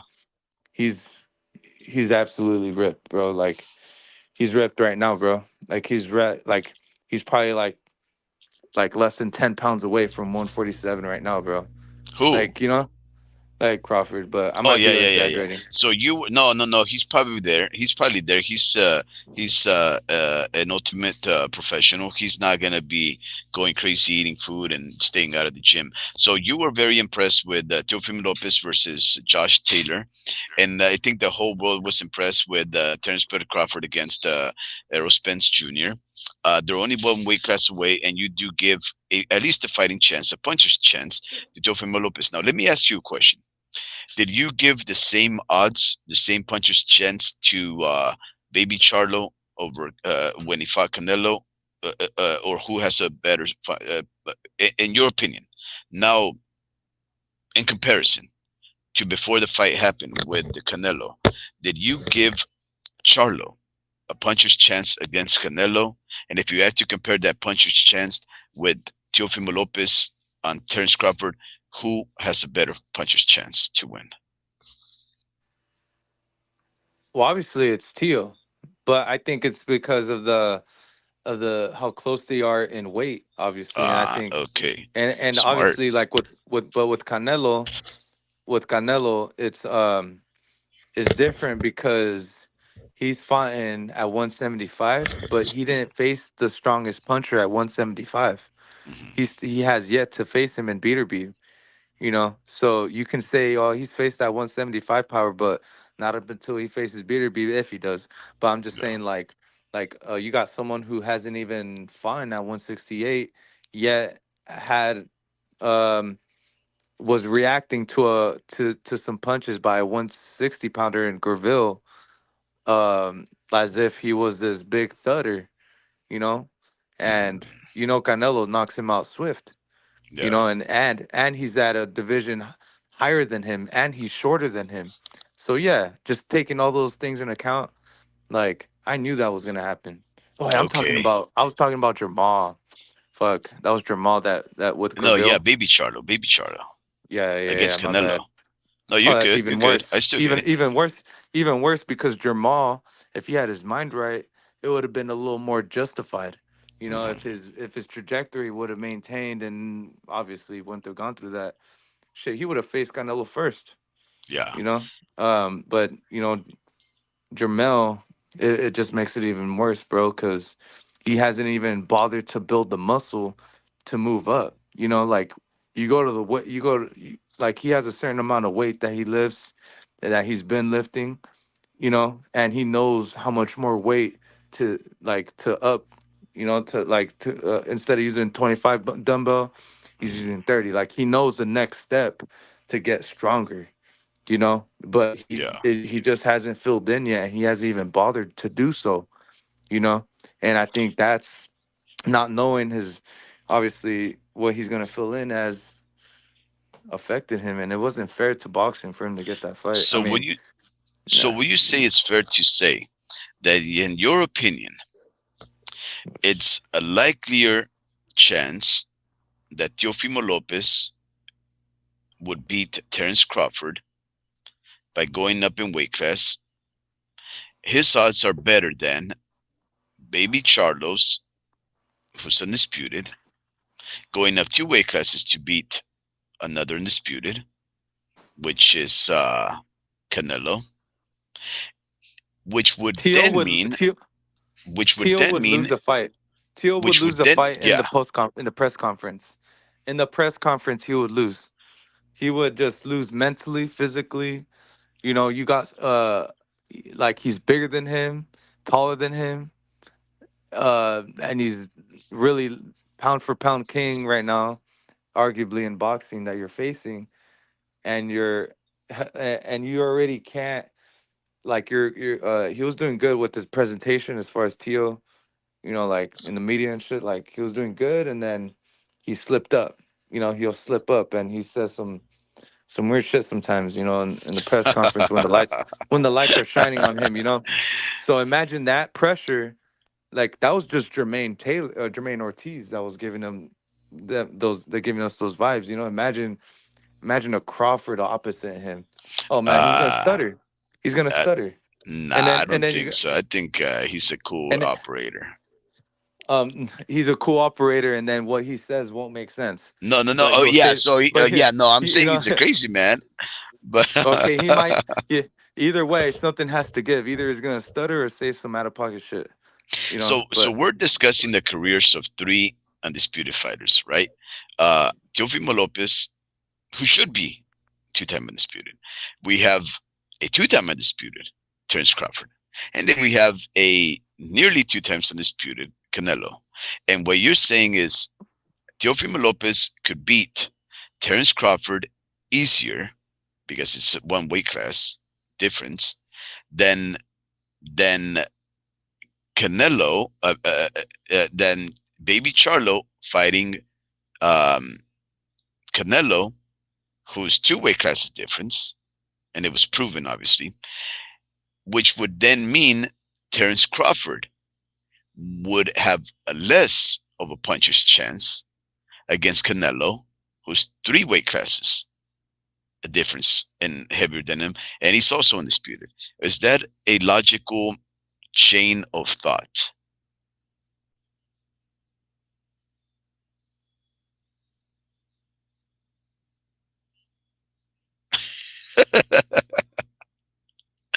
Oh man, you dropped off, man. You didn't want to answer that question. Anyways, I will leave it at that. So I guess that's the question for you listeners that are still there, and anybody who ends up catching this live, right? If we have three undisputed fighters and three weight classes,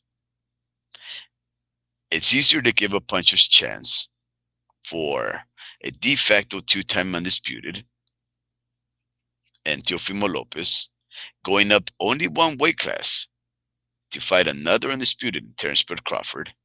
That one would be an easier fight than, let's say, Baby Charlo, undisputed, going up two weight classes to fight Canelo, who's an undisputed fighter. And that's hard because we know because he lost. So that would mean that Terence Bud Crawford and the undisputed will have the worst time becoming victorious by going up three weight classes to beat an undisputed fighter there.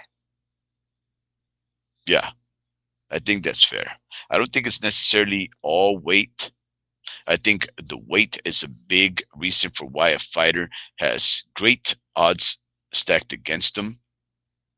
But I do also believe that this is a sport of puncher's chance, uh, and that skills pay the bills. And in that case, I would say Terence Bud Crawford has the skills to put up the best fight of all of them. But the weight is probably one of the biggest reasons for why that guy would fight.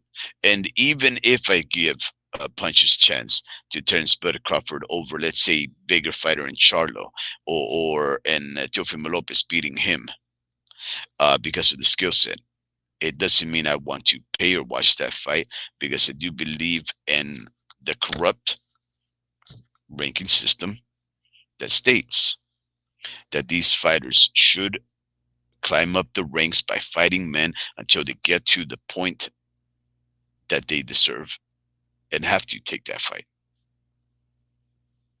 Ladies and gentlemen, it was a pleasure speaking to these two fellas, the homie Ricky and Drew. And of course, to our beloved listeners, I would just like to wish adieu to Sports Archives, Mr. Vince Vargas, Drew 123, the Mexican, uh, Mr. Frank Bay, the Mexican G. Anybody else that was listening that did not hop on or ask a question or posit an idea or an opinion, all of them. This was an entertaining live for me at least, and I hope to do this soon enough. I do wish you all a wonderful night, and Mr. Vince Vargas, live long and prosper. Good night.